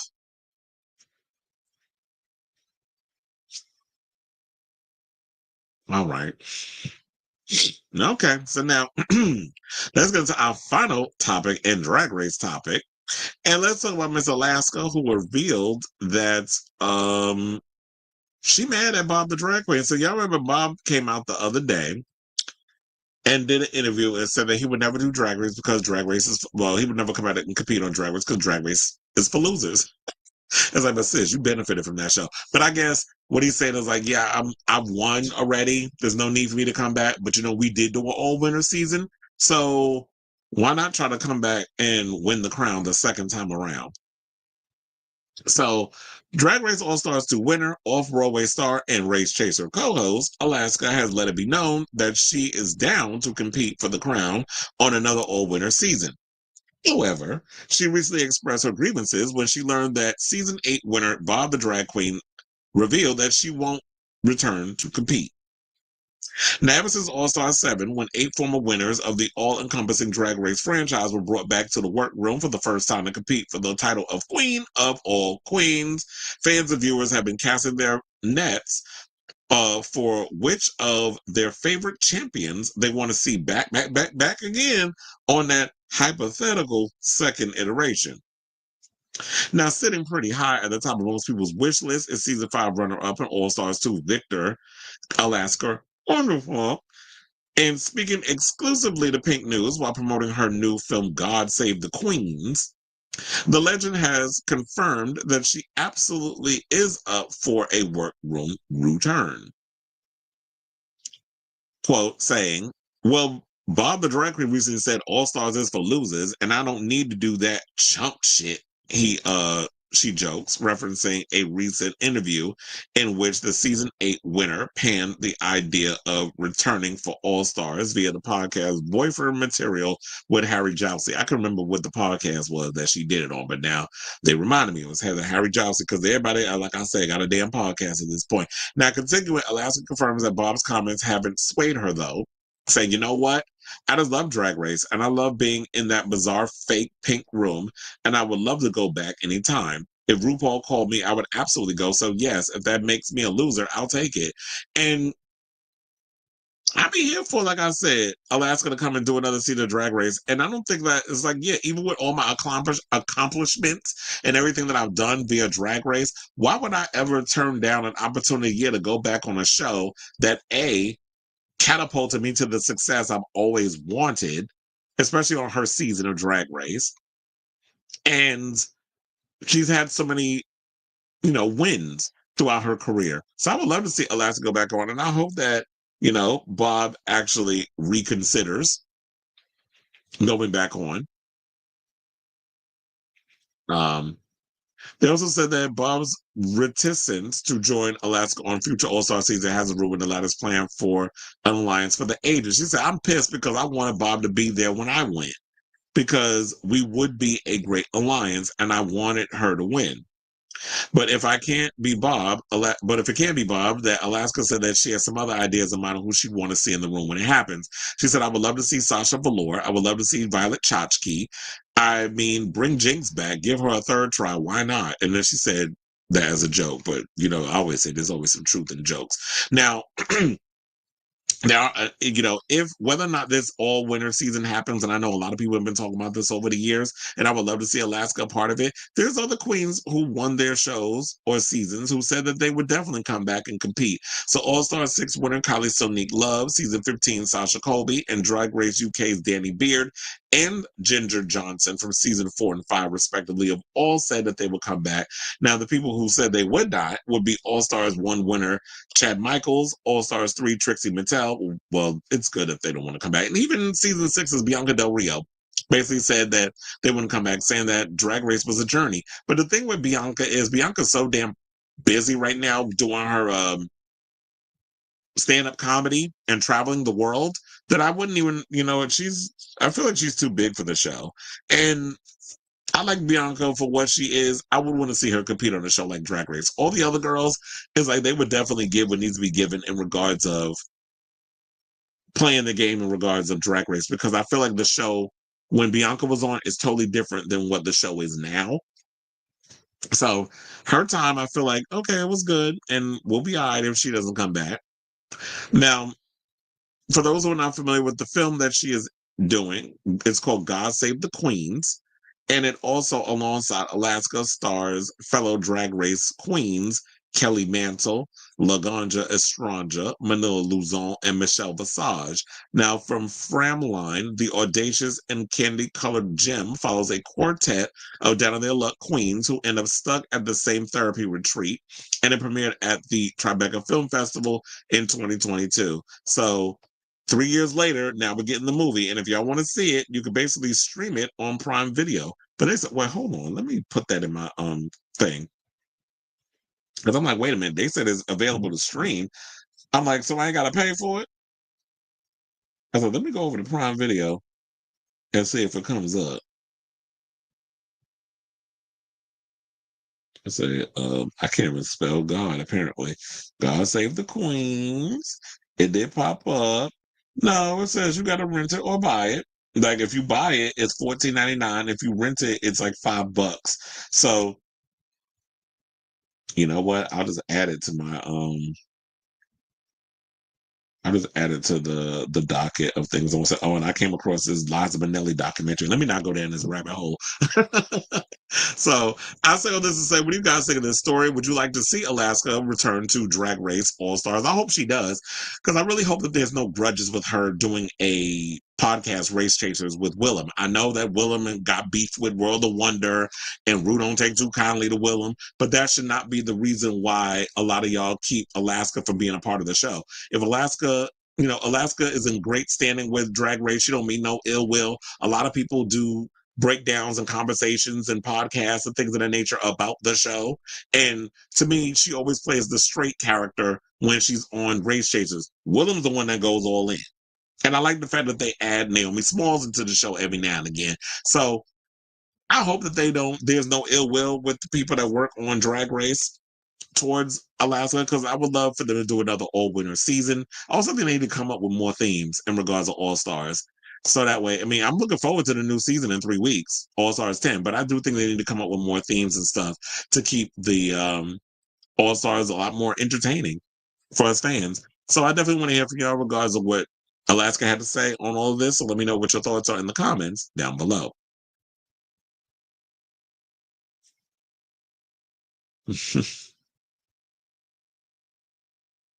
You said, but if Michael B. Jordan were my cousin, look, I did post something earlier when I showed the twins, Smoke and Stack, and I did say that, well, actually their names was Elias and Elijah, but they go by Smoke and Stack.